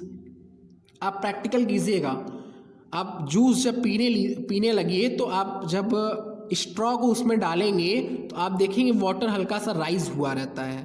तो इसी प्रोसेस को कैपिलैरिटी बोलते हैं, means the ability to rise in thin tubes. जितना ज़्यादा थिन ट्यूब रहेगा उतना ही हाई राइज होता है, ये हमने फिजिक्स में पढ़ा है। जितना ही थिन ट्यूब होगा उतना ही ज़्यादा राइज होगा। तो यहाँ पे वही लिखा है कि ये जो ट्रैकिट्स होते हैं और ये जो वेसल्स एलिमेंट हैं, मीन्स ये जो लाइन पढ़ते हैं पहले, in plants capillarity is aided by small diameter of tracheary element. Tracheary element की डायमीटर बहुत स्मॉल होती है, वो थिन पाइप होता है। थिन पाइप मीन्स ये पतली पाइप होती है, तो इस वजह से उस पर राइज ज़्यादा होता है। जो ट्रैकिट्स और वेसल्स एलिमेंट हैं या फिर तो जो ट्रैकरी एलिमेंट है उसका डायमीटर स्मॉल होता है, इसलिए उसमें राइज ज़्यादा होता है। देखिए ढकार भी आने लगा। ये देखिए, ये सपोज कीजिए कि हमने थिक ट्यूब बनाया है, एक दूसरा हमने थिन ट्यूब बनाया है, ठीक है। एक ये थिक ट्यूब है, दूसरा थिन ट्यूब है। हमने इसको वाटर में डाल दिया, सपोज कीजिए वाटर इतना भरा था, हमने यहाँ तक इसको ऐसे डाल दिया। अब वाटर क्या होगा, ये अगर थिक वाले ट्यूब में इतना इंक्रीज हो रहा है तो थिन वाले ट्यूब में इतना इंक्रीज होगा। समझ रहे हैं आप? थिक ट्यूब में थोड़ा सा ऊपर जा रहा है वाटर, तो थिन ट्यूब में ज़्यादा ऊपर जाएगा। तो जो ट्रैकिट्स होते हैं और ये जो वेसल्स एलिमेंट होते हैं, इनका डायमीटर स्मॉल होता है। तो स्मॉल होता है तो क्या होगा, ये हाई राइज होगा, राइज ज़्यादा होगा। तो आइए इन पॉइंट्स को पहले हम नोट कर लेते हैं कॉपी में। कॉपी में इन पॉइंट्स को पहले नोट कर लेते हैं, उसके बाद फिर ट्रांसपिरेशन पुल क्या होता है समझते हैं। पहले तो नोट कर लिया जाए डिपेंड किस पे करते हैं, फिर एक्चुअल में क्या होता है उसे हम समझते हैं। ये नोट कर लिया हमने कॉपी में, जो अभी हमने देखा। क्या नोट किया, एक बार यहाँ से हम लोग रिवाइज भी कर लेते हैं कि ये transpiration driven accent of xylem SAP, इसे ही हम क्या बोल सकते हैं, ट्रांसपिरेशन पुल। इसे ही हम क्या बोल सकते हैं, ट्रांसपिरेशन पुल बोल सकते हैं। ये ट्रांसपिरेशन पुल किस पे डिपेंड करता है, एक तो cohesion force, cohesive force, force of attraction between same molecule, example में हो जाएगा वाटर, वाटर मॉलिक्यूल के बीच का फोर्स ऑफ अट्रैक्शन। दूसरा हो जाएगा adhesion, adhesion means force of attraction between different molecule, जैसे वाटर और पोलर सरफेस के बीच में। पोलर सरफेस का एग्जाम्पल क्या हो जाएगा, ट्रैकरी एलिमेंट, और ट्रैकरी एलिमेंट का मतलब है ट्रैकिट्स एंड वेसल्स। थर्ड पॉइंट है सरफेस टेंशन, और सरफेस टेंशन का एक प्रॉपर्टी यहाँ पे लिखा है कि वाटर इज, या फिर तो more attraction between water molecule in liquid phase than in gas phase. इसे मैंने अपने वर्ड्स में लिख दिया है। इसके बाद ये जो तीनों प्रॉपर्टी हैं ये प्रोवाइड क्या करती हैं, या फिर तो ये ट्रांसपिरेशन पुल में हेल्प कैसे करती हैं। ये प्रॉपर्टी किसकी है, वाटर की प्रॉपर्टी है। तो ये वाटर की प्रॉपर्टी ट्रांसपिरेशन पुल में हेल्प कैसे करती हैं, तो ये these property provides high tensile strength. Tensile strength का मतलब क्या है, ability to resist pulling force, और ये क्वेश्चन बना हुआ है। Ability to resist pulling force को हम लोग टेंसाइल स्ट्रेंथ बोलते हैं। And high capillarity, high capillarity का मीनिंग है ability to rise in thin tubes. Thin tube में राइज होने की एबिलिटी को ही कैपिलैरिटी बोलते हैं। और ये जो वाटर की प्रॉपर्टी है ये हाई कैपिलैरिटी प्रोवाइड करती है। और ये जो कैपिलैरिटी है इसका हेल्प कौन करता है, ट्रैकरी एलिमेंट का स्मॉल डायमीटर। ट्रैकरी एलिमेंट का डायमीटर स्मॉल होता है, जिसके वजह से पाइप थिन होता है, पतला होता है, और ये वाटर इजीली अपवर्ड डायरेक्शन में राइज कर जाता है। ठीक है, तो ये पॉइंट था ट्रांसपिरेशन पुल का, जो फैक्टर कौन किस पे डिपेंड हो रहा है। अब इसके बाद अब हम मेन ट्रांसपिरेशन पुल का मैकेनिज्म क्या होता है वो समझते हैं। Mechanism of transpiration pull.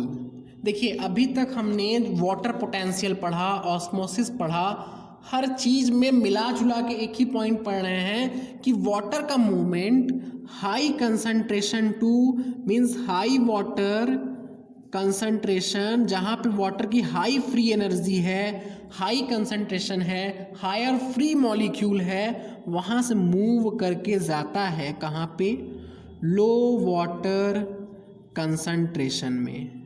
High water concentration से लो वाटर कंसंट्रेशन की तरफ वाटर मूव करेगा, और इसी प्रॉपर्टी को हम यहाँ पे यूज़ करेंगे। देखिए, आइए देखते हैं कि ये ट्रांसपिरेशन पुल वाटर को आखिर पुल कैसे करता है। वाटर को पुल कैसे करता है, तो ये क्या हो जाएगा, स्टेम हो जाएगा, और इस स्टेम के अंदर प्रेजेंट होगा ये जाइलम। अब इतना थिन हम बना दे रहे हैं, और थिन तो नहीं बना पाएंगे क्योंकि फिर आपको दिखेगा नहीं और आप बोलोगे समझ नहीं आया। तो ये हो गया जाइलम, और यहाँ से हमने एक लीफ को निकाल दिया है, लीफ को निकाल दिया है। देखिए, नाम एज नेम सजेस्ट कर रहा है कि ये ट्रांसपिरेशन पुल है, मीन्स जो प्लांट में ट्रांसपिरेशन हो रहा है उसके थ्रू ये पुल होगा। ये हमने बनाया रूट, अच्छा लग रहा है ना, हाँ ये रूट हो गया। देखिए, नेम है ट्रांसपिरेशन पुल, तो होगा क्या, एटमॉस्फेयर में वाटर का कंसंट्रेशन लो होगा। अगर जब सनलाइट बढ़ेगी तो उस टाइम पे एटमॉस्फेयर पे वाटर का कंसंट्रेशन लो होगा, तो वाटर इस लीफ से मूव करेगा एटमॉस्फेयर में। वाटर इस लीफ से मूव करेगा एटमॉस्फेयर में। अगर वाटर लीफ से एटमॉस्फेयर में जा रहा है स्टोमेटा के थ्रू, और ये वाटर फिर आएगा कहाँ से, ये वाटर ये जो मिड रिप है लीफ का, ये जो लीफ का मिड रिप है यहाँ से आ रहा है।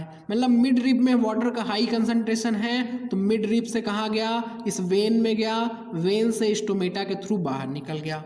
अब इस मिड रिप में वाटर कहाँ से आएगा, तो ये मिड रिप में वाटर आता है जाइलम के थ्रू। क्यों, क्योंकि जाइलम में वाटर का कंसंट्रेशन हाई है, तो जाइलम से गया मिड रिप में, और मिड रिप से इस वेन में, और वेन से ट्रांसपिरेट हो गया। देखिए, high water concentration to low water concentration ही मूवमेंट होगा। और अब ये वाटर ऊपर कैसे चढ़ेगा, बात आता है कि ये वाटर अपवर्ड डायरेक्शन में कैसे मूव करेगा। तो अपवर्ड डायरेक्शन में, यहाँ तक आपने समझा ना कि ये वाटर ट्रांसपिरेट हो रहा है, वाटर एटमॉस्फेयर में जा रहा है, इवापोरेटिव लॉस हो रहा है वेपर के फॉर्म में, तो ये लीफ से वाटर बाहर की तरफ निकल रहा है। लीफ से वाटर जब बाहर की तरफ निकल रहा है, तो वाटर की कमी हुई कहाँ पे, स्टोमेटा में, उस कमी को पूरा करेगा वेन। अगर वेन उसकी कमी को पूरा कर रहा है, तो वेन में कमी हुआ, तो वेन की कमी को ये मिड रिप पूरा करेगा। फिर मिड रिप में जब कमी हुआ, तो उसकी कमी को यहाँ जाइलम से पूरा किया जाएगा। मतलब high water concentration to low water concentration की तरफ मूवमेंट हो रहा है। अब ये जब मूवमेंट होगा, तो ये जो वाटर कॉलम है, यहाँ पे वाटर मॉलिक्यूल का कोहेसन और एडहेशन फोर्स यूज होगा, जिसके थ्रू क्या होगा, वाटर मॉलिक्यूल एक दूसरे से अट्रैक्ट होंगे, वाटर मॉलिक्यूल एक दूसरे से अट्रैक्ट होंगे, और साथ में ये जो वॉल है, ट्रैकरी एलिमेंट मीन्स वेसल्स का जो वॉल है, उसके थ्रू भी अट्रैक्ट होंगे। ये जो वेसल्स का वॉल है उसके थ्रू भी वाटर यहाँ पे अट्रैक्ट हो रहा है। मतलब यहाँ पे कोहेसन और एडहेशन फोर्स एक्ट कर रहा है, कोहेसन और एडहेशन फोर्स एक्ट कर रहा है, और इस फोर्स की वजह से क्या होगा, यहाँ पे एक वाटर कॉलम क्रिएट हो जाएगा। मीन्स वाटर कॉलम मीन्स यहाँ ऊपर से लेकर के नीचे तक हर जगह पे वाटर वाटर रहेगा, कॉन्टिन्यूअस कॉलम होगा, कहीं पे भी वाटर कॉलम ब्रेक नहीं हुआ होगा। ये जो वाटर कॉलम है कहीं पे भी ब्रेक नहीं हुआ है ये वाटर कॉलम। तो अगर वाटर कॉलम नहीं ब्रेक हुआ है तो रीज़न क्या है? कोहेसिव फोर्स और एडहेसिव फोर्स की वजह से, और वाटर का जो एक सरफेस टेंशन का प्रॉपर्टी था कि water are attracted more in liquid phase than gas phase, और इन तीनों प्रॉपर्टी की वजह से इसमें एक टेंसाइल स्ट्रेंथ, एक पावर डेवलप हो जाएगा। वो पावर क्या है? यहाँ से ये जो पुलिंग फोर्स काम कर रहा है, ये जो ट्रांसपिरेशन के थ्रू लॉस हो रहा है, यहाँ से ये जो पुलिंग फोर्स काम कर रहा है, उस पुलिंग फोर्स को रेजिस्ट करेगा, उस पुलिंग फोर्स को रेजिस्ट करेगा। ठीक है, और इसी तरीके से मूवमेंट ऑफ वाटर होता है। रूट से आपने एब्जॉर्ब करवाया, एब्जॉर्ब करके वो जाइलम में गया, और जाइलम के थ्रू ये अपवर्ड के डायरेक्शन में वाटर जाएगा। तो ये था ट्रांसपिरेशन पुल थ्योरी का कंप्लीट ओवरव्यू। इसी डायग्राम से आप समझिए, इसको समझना ही होगा, इसको लिखने का कोई भी मोटिव नहीं, मतलब मीनिंग नहीं होगा। एक बार पढ़ के दिखाते हैं, लिखने का कोई मतलब नहीं होगा, इतना ही आपको समझना है। नाम खुद बोल रहा है ट्रांसपिरेशन पुल। यहाँ से जब ट्रांसपिरेशन हो रहा है तो वाटर पुल किया जा रहा है ना, वाटर पुल किया जा रहा है। और मूवमेंट कहाँ से?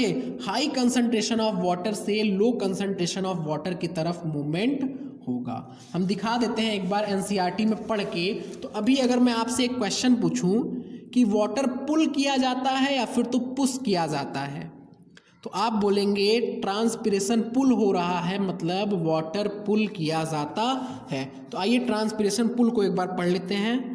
Despite the absence of a heart और अ सर्कुलेटरी सिस्टम, प्लांट में सर्कुलेटरी सिस्टम तो है नहीं, upward flow of water through xylem in plant can achieve fairly high rate up to 15 metre per hour. ये जो transpiration pull है, rate of transpiration pull ये लिखा है, ये क्या लिखा है? रेट ऑफ ट्रांसपिरेशन पुल, मतलब ट्रांसपिरेशन के थ्रू 15 मीटर प्रति घंटा वाटर को अपवर्ड डायरेक्शन में मूव कराया जा सकता है। ठीक है, उसके आगे क्या है? एक क्वेश्चन पहले से बहुत मतलब पूछते हैं सभी कि वाटर पुश किया जाता है कि पुल किया जाता है। यहाँ देखिए क्या लिखा है, a long standing question is whether water is pushed और पुल्ड। वाटर को एक्चुअल में पुश किया जाता है या फिर तो पुल किया जाता है थ्रू द प्लांट के थ्रू क्या होता है, यही एक क्वेश्चन है। तो most researchers agree that water is mainly pulled. वाटर क्या किया जाता है? पुल किया जाता है। ये मोस्ट रिसर्चर इस पॉइंट पे एग्री करते हैं। ठीक है, उसके आगे क्या है? और डाइविंग फोर्स क्या होगा? डाइविंग फोर्स मीन्स कौन सा फोर्स वाटर को पुल करेगा? तो ये ट्रांसपिरेशन होगा। Driving force for this process is transpiration from the leaves. इसीलिए हम इस ये जो ट्रांसपिरेशन पुल थ्योरी है, इसे हम cohesion tension transpiration pull model of water transport भी बोलते हैं। ये नाम भी हम लिखेंगे। ठीक है, but what generate this transpiration पुल?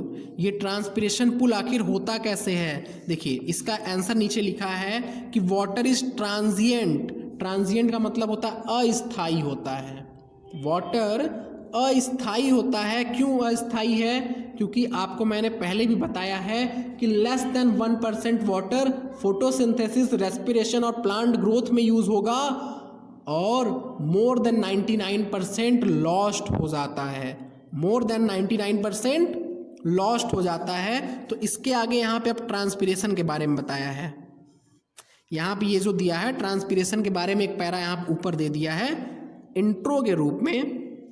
ठीक है, तो यहाँ पे ये नहीं पढ़ते, ये ट्रांसपिरेशन पुल के बारे में इतना ही था। उसके बाद नेक्स्ट पेज में क्या लिखा है देखिए यहाँ पे, the process of photosynthesis requires water, the system of xylem vessels from root to leaf. Xylem vessel का सिस्टम रूट से कहाँ तक है? लीफ वेन तक है। Can supply the needed water but what force does a plant use to move water molecule into the leaf parenchyma cell where they are needed.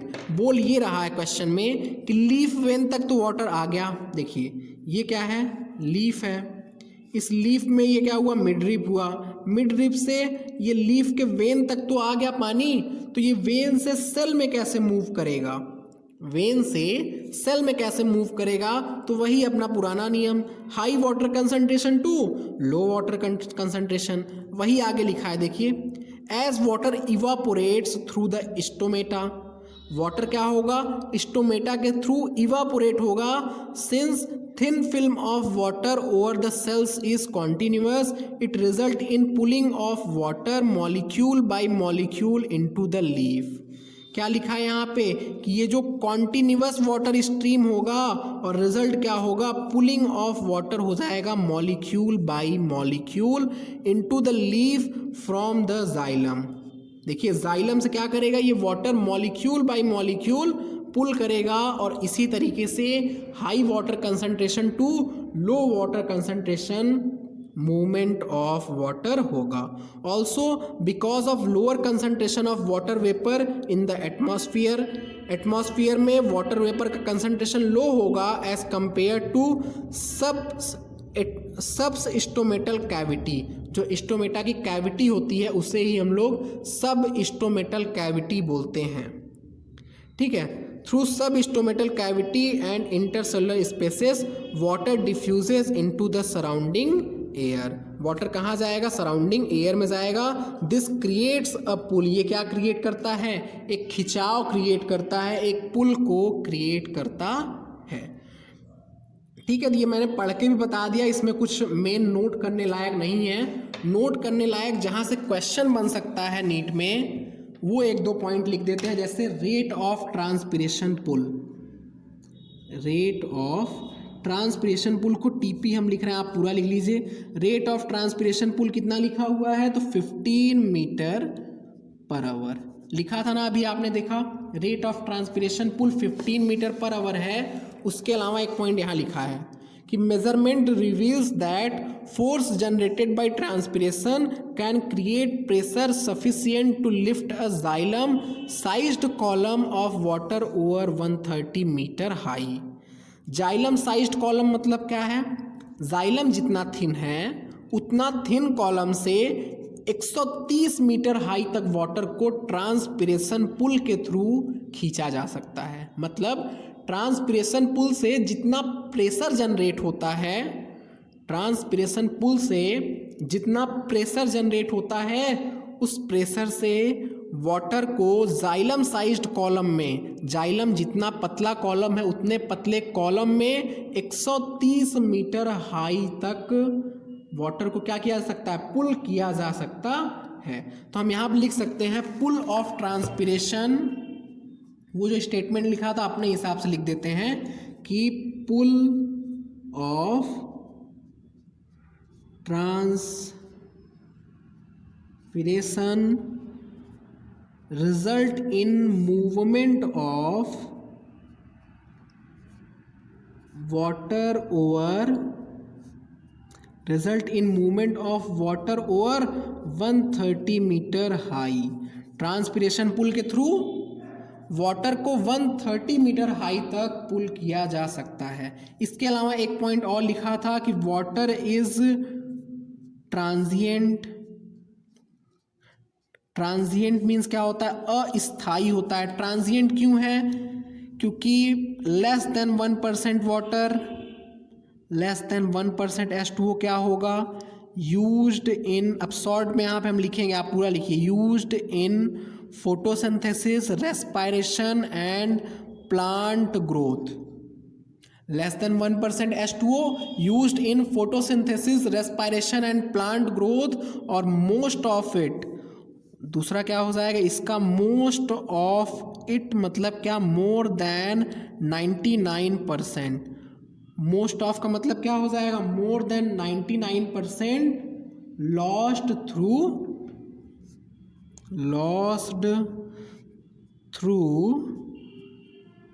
Stomata, stomata के through क्या हो जाएगा, लॉस हो जाएगा।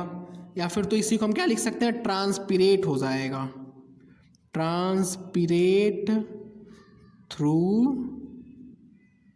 Leaves, leaves के through क्या हो जाएगा, ये ट्रांसपिरेट हो जाएगा। ठीक है, इतना पॉइंट समझ में आ रहा है। इसके बाद एक छोटा सा नोट हो जाए, बहुत छोटा सा, जो कि ट्रांसपिरेशन टॉपिक के लिए लिखा हुआ है, बट फिर भी यहाँ पे हम लिख दे रहे हैं और एक्सप्लेन कर दे रहे हैं।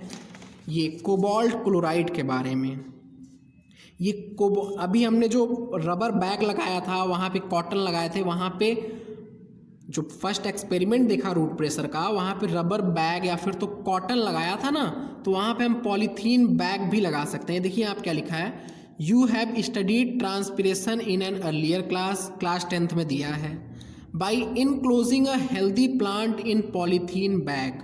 वो जो हेल्दी प्लांट था उसको आप एक पॉलीथीन बैग में बंद कर दो, and observing the droplet of water formed inside bag, droplet of water formed inside bag. आप इसे ऐसे भी देख सकते हो, बहुत कॉमन है। आपने कभी भी जब सब्जी खरीदा होगा, जैसे पालक वगैरह आप खरीदिए और उसे उसी पॉलीथीन में जब आप बंद करके रख दीजिए, आप इस टाइम अगर खीरा मिल रहा है, खीरा जानते कुकुम्बर, आप कुकुम्बर को बंद कर दीजिए तो वहाँ से भी आपको वाटर का ड्रॉपलेट बाहर आता हुआ दिख जाएगा।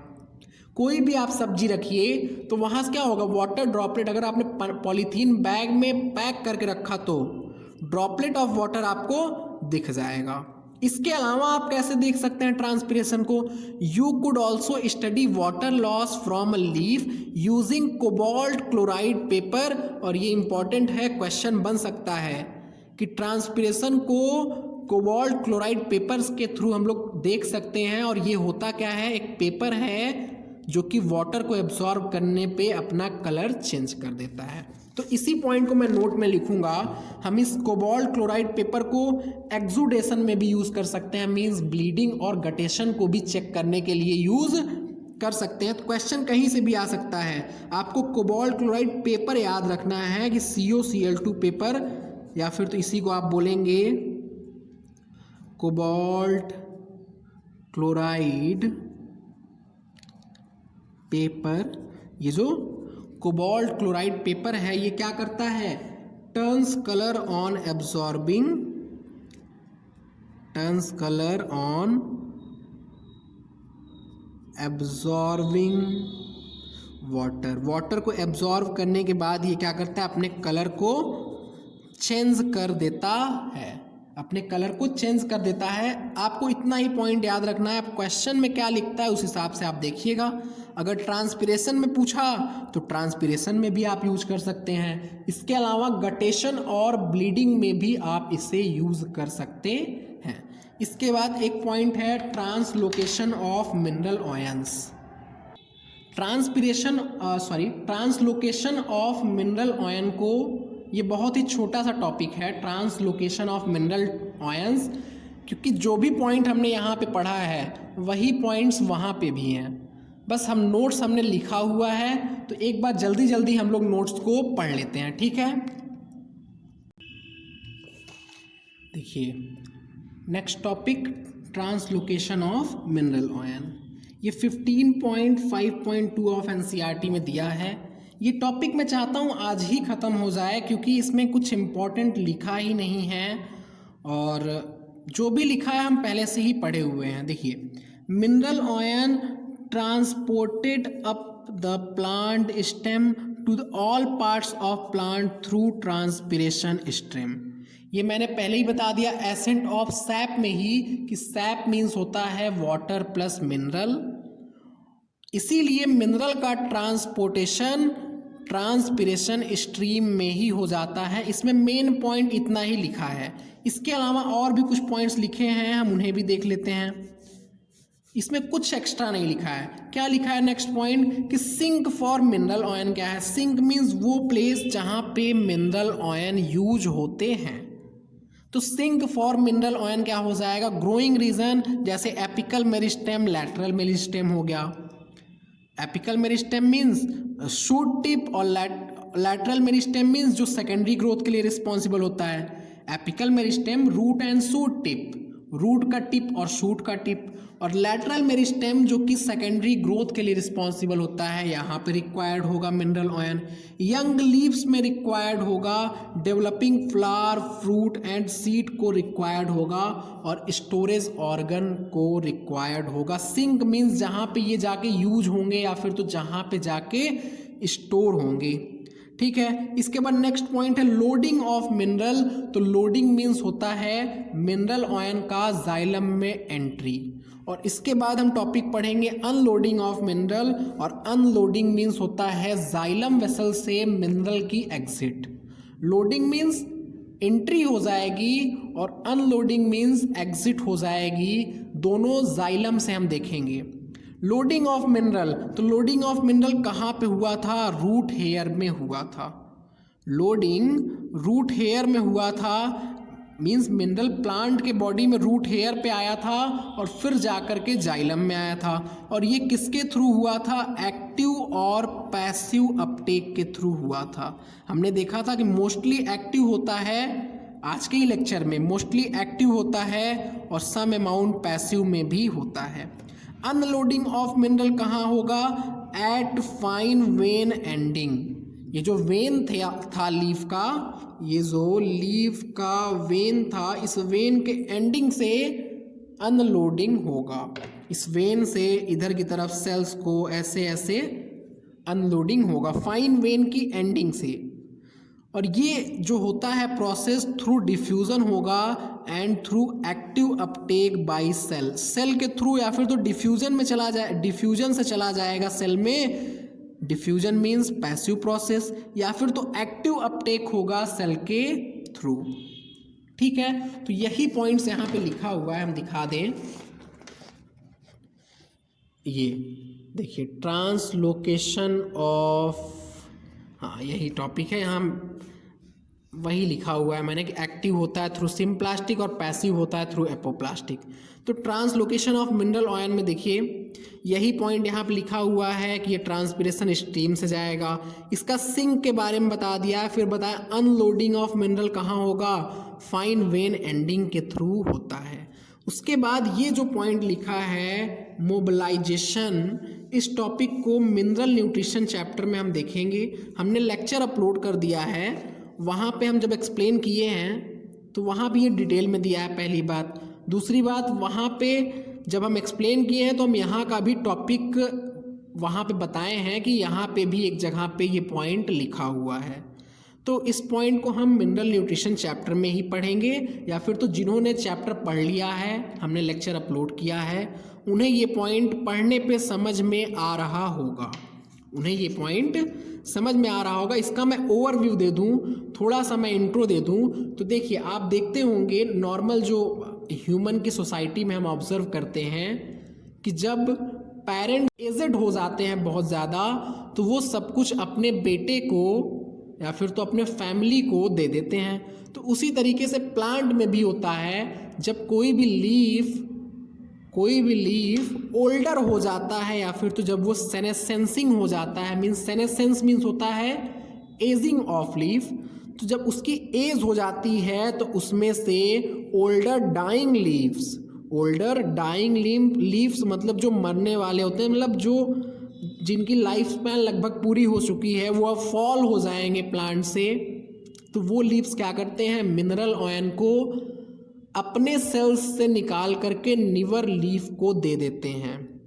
जैसे आप ह्यूमन सोसाइटी में देखते हैं कि जो पेरेंट्स होते हैं वो तो अपना जो सब कुछ जायदाद वगैरह बोल लीजिए, प्रॉपर्टी, पैसा, सब कुछ तो दे देते हैं, पर अपना कपड़ा थोड़ी दे देते हैं। तो उसी तरीके से कुछ एलिमेंट होते हैं जो कि मोबाइल होते हैं, मोबिलाइज्ड हो जाते हैं, ओल्डर लीफ से निवर लीफ में चले जाते हैं। बट कुछ एलिमेंट ऐसे होते हैं जो कि ओल्डर लीफ से निवर लीफ में नहीं जा पाते हैं, ओल्डर लीफ से निवर लीफ में नहीं जा पाते हैं। तो वही पॉइंट्स यहाँ पे लिखा है कि older dying leaves export much of their, maximum तो दे देगा पर कुछ नहीं भी देता है, much of their mineral content to younger leaf. Similarly before leaf fall, जब लीफ का फॉल होता है in the deciduous plant mineral are removed to other parts. Mineral क्या होता है, ओल्डर लीफ से रिमूव हो जाता है। Element most readily mobilised, mobilised मतलब जो मूव हो जाते हैं। उनके एग्जाम्पल में यहाँ पे दिया है फॉस्फोरस, सल्फर, नाइट्रोजन, पोटेशियम। और some element that are structural component like calcium are not remobilised. जैसे अगर पेरेंट्स का स्ट्रक्चरल कंपोनेंट क्या होगा, उनका कपड़ा ही मान लीजिए, तो वो अपना कपड़ा नहीं देते हैं। एक तरीके के थ्रू ऐसे आप समझ सकते हैं। बाकी देने को तो कहेंगे हम पेरेंट्स हैं, हमारे बच्चे, हम कपड़ा भी दे देंगे। सोसाइटी में बहुत कुछ देखने को मिल जाएगा, बट यहाँ पे आप इस तरीके से समझिए कि जो स्ट्रक्चरल कंपोनेंट है जैसे कैल्शियम, ये क्या करता है, सेल वॉल को बनाता है। सेल वॉल में जो मिडिल लेमला होता है वो कैल्शियम पेक्टेट का बना होता है। तो कैल्शियम क्या होता है, नॉट रीमोबिलाइज्ड, ये रीमोबिलाइज नहीं होता है। इसे आप मिनरल न्यूट्रिशन में डिटेल में देखेंगे, इसी के बाद चैप्टर है। आप अगर ट्रांसपोर्ट के बाद मिनरल पढ़ेंगे तो देखेंगे, या फिर तो वरना अगर आपने मिनरल पढ़ रखा है तो आपको ये पॉइंट पता होगा। मैंने वहाँ पे इसका कॉन्ट्रास्टिंग प्रॉपर्टी भी बताया है थोड़ा सा। यहाँ पे कुछ और लिखा है, वहाँ पे कुछ और लिखा है, तो वहाँ पे अच्छे से मैंने एक्सप्लेन किया है। इसके बाद लास्ट पैराग्राफ में क्या दिया गया है, आइए हम लोग देख लिया जाए। नेक्स्ट पेज में देखिए, लास्ट पैराग्राफ में क्या दिया है कि जाइलम में नाइट्रोजन कुछ अमाउंट में इनऑर्गेनिक फॉर्म में ट्रांसलोकेट होता है और ज़्यादातर अमाउंट में ऑर्गेनिक फॉर्म में ट्रांसलोकेट होता है।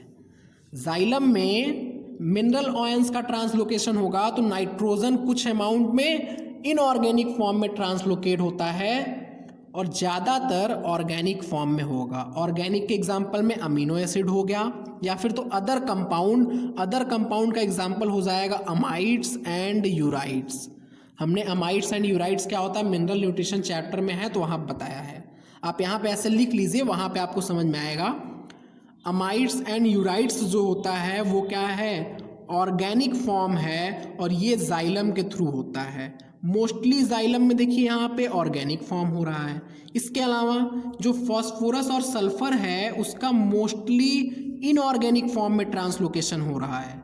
नाइट्रोजन का मोस्टली ऑर्गेनिक के फॉर्म में और फॉस्फोरस और सल्फर का मोस्टली इनऑर्गेनिक के फॉर्म में, और सम अमाउंट में ऑर्गेनिक फॉर्म में भी होता है। अभी ये पहले फैक्ट को समझिए पहले, और ऐसा क्यों है मैं बताऊंगा, समझना ही है। यहाँ पे 2 मिनट और लगेगा लेक्चर में बस। ये जो नाइट्रोजन है मोस्टली ऑर्गेनिक फॉर्म में है और फॉस्फोरस और सल्फर मोस्टली इनऑर्गेनिक फॉर्म में है। मतलब जाइलम में देखिए तो ऑर्गेनिक फॉर्म भी ट्रांसलोकेट हो रहा है और इनऑर्गेनिक फॉर्म भी ट्रांसलोकेट हो रहा है। और इसी तरीके से स्मॉल अमाउंट में एक्सचेंज ऑफ मटेरियल होता है बिटवीन जाइलम एंड फ्लोएम। ये जाइलम और फ्लोएम अगल बगल प्रेजेंट होते हैं, तो इन दोनों के बीच में एक्सचेंज ऑफ मटेरियल होता है। देखिए, जाइलम से जाएगा फ्लोएम में, फ्लोएम से जाएगा जाइलम में। ये हम कब देखेंगे, जब हम फ्लोएम ट्रांसपोर्ट पढ़ेंगे तो वहाँ पे ये पॉइंट हमें समझ में आएगा। तो स्मॉल अमाउंट में यहाँ पे एक्सचेंज भी हो रहा है। हमने क्या देखा, जाइलम में ऑर्गेनिक फॉर्म भी जा रहा है, इनऑर्गेनिक फॉर्म भी जा रहा है। इसी तरीके से फ्लोएम में मेनली ऑर्गेनिक फॉर्म जाता है, बट अगर एक्सचेंज होगा तो फ्लोएम में मेनली मैंने बताया कि ऑर्गेनिक फॉर्म जाता है, बट जब एक्सचेंज होगा तो एक्सचेंज किसका होगा जाइलम से, इनऑर्गेनिक का भी होगा। अगर मैं अब डायरेक्ट बोलूँ इतना घुमाने फिराने के बाद, तो जाइलम में भी ऑर्गेनिक फॉर्म भी ट्रांसलोकेट होता है और इनऑर्गेनिक फॉर्म भी, और फ्लोएम में भी ऑर्गेनिक और इनऑर्गेनिक दोनों फॉर्म ट्रांसलोकेट होते हैं। ये तो यहाँ से पॉइंट ऑब्जर्व हुआ। इसके बाद देखिए ऐसा क्यों बताया है एनसीईआरटी में, क्योंकि ट्रेडिशनली ऐसा मानते थे पहले के लोग। ट्रेडिशनली ऐसा माना जाता था कि जाइलम सिर्फ और सिर्फ इनऑर्गेनिक न्यूट्रिएंट को ट्रांसलोकेट करेगा और जो फ्लोएम है वो सिर्फ और सिर्फ ऑर्गेनिक न्यूट्रिएंट को ट्रांसलोकेट करता है। और ये रॉन्ग कॉन्सेप्शन था, ये मिसकॉन्सेप्शन है, ये रॉन्ग कॉन्सेप्ट है। और इस चीज़ को यहाँ से आप देख सकते हैं, ये जो पॉइंट्स लिखा है यहाँ से क्लियर होता है कि नाइट्रोजन ऑर्गेनिक और इनऑर्गेनिक और ऑर्गेनिक दोनों फॉर्म में जाइलम में ट्रांसलोकेट हो रहे हैं। इसी तरीके से फॉस्फोरस एंड सल्फर का है। इसी तरीके से फ्लोएम में भी ऑर्गेनिक और इनऑर्गेनिक दोनों फॉर्म जा रहे हैं। तो जाइलम और फ्लोएम में इनऑर्गेनिक और ऑर्गेनिक दोनों फॉर्म ट्रांसपोर्ट होते हैं, जो कि पहले माना जाता था कि जाइलम में सिर्फ इनऑर्गेनिक, फ्लोएम में सिर्फ ऑर्गेनिक। तो ये एक मिसकॉन्सेप्शन है, ठीक है। ये क्या है, दिस इज रॉन्ग, ये रॉन्ग कॉन्सेप्ट होगा। तो ये ट्रेडिशनल कॉन्सेप्ट था। अगर कहीं ऑप्शन में इस तरीके से आ जाए कि xylem only transports inorganic nutrient और आपको लगे कि वही ऑप्शन सही है, तो उसे सही नहीं मानिएगा। मीन्स ये कॉन्सेप्ट आप जान लीजिए। अब क्वेश्चन में किस तरीके से पूछेगा आप उसे सॉल्व कीजिएगा, ठीक है। तो आज ये 3 टॉपिक हमने कंप्लीट कर दिया। 10 मिनट एक्स्ट्रा लगा, पर ये टॉपिक रिलेटेड था तो आज ही ख़त्म करना ज़रूरी था। Okay, bye bye. Next lecture में मिलते हैं। नेक्स्ट लेक्चर में हम लोग ट्रांसपिरेशन टॉपिक को पढ़ेंगे।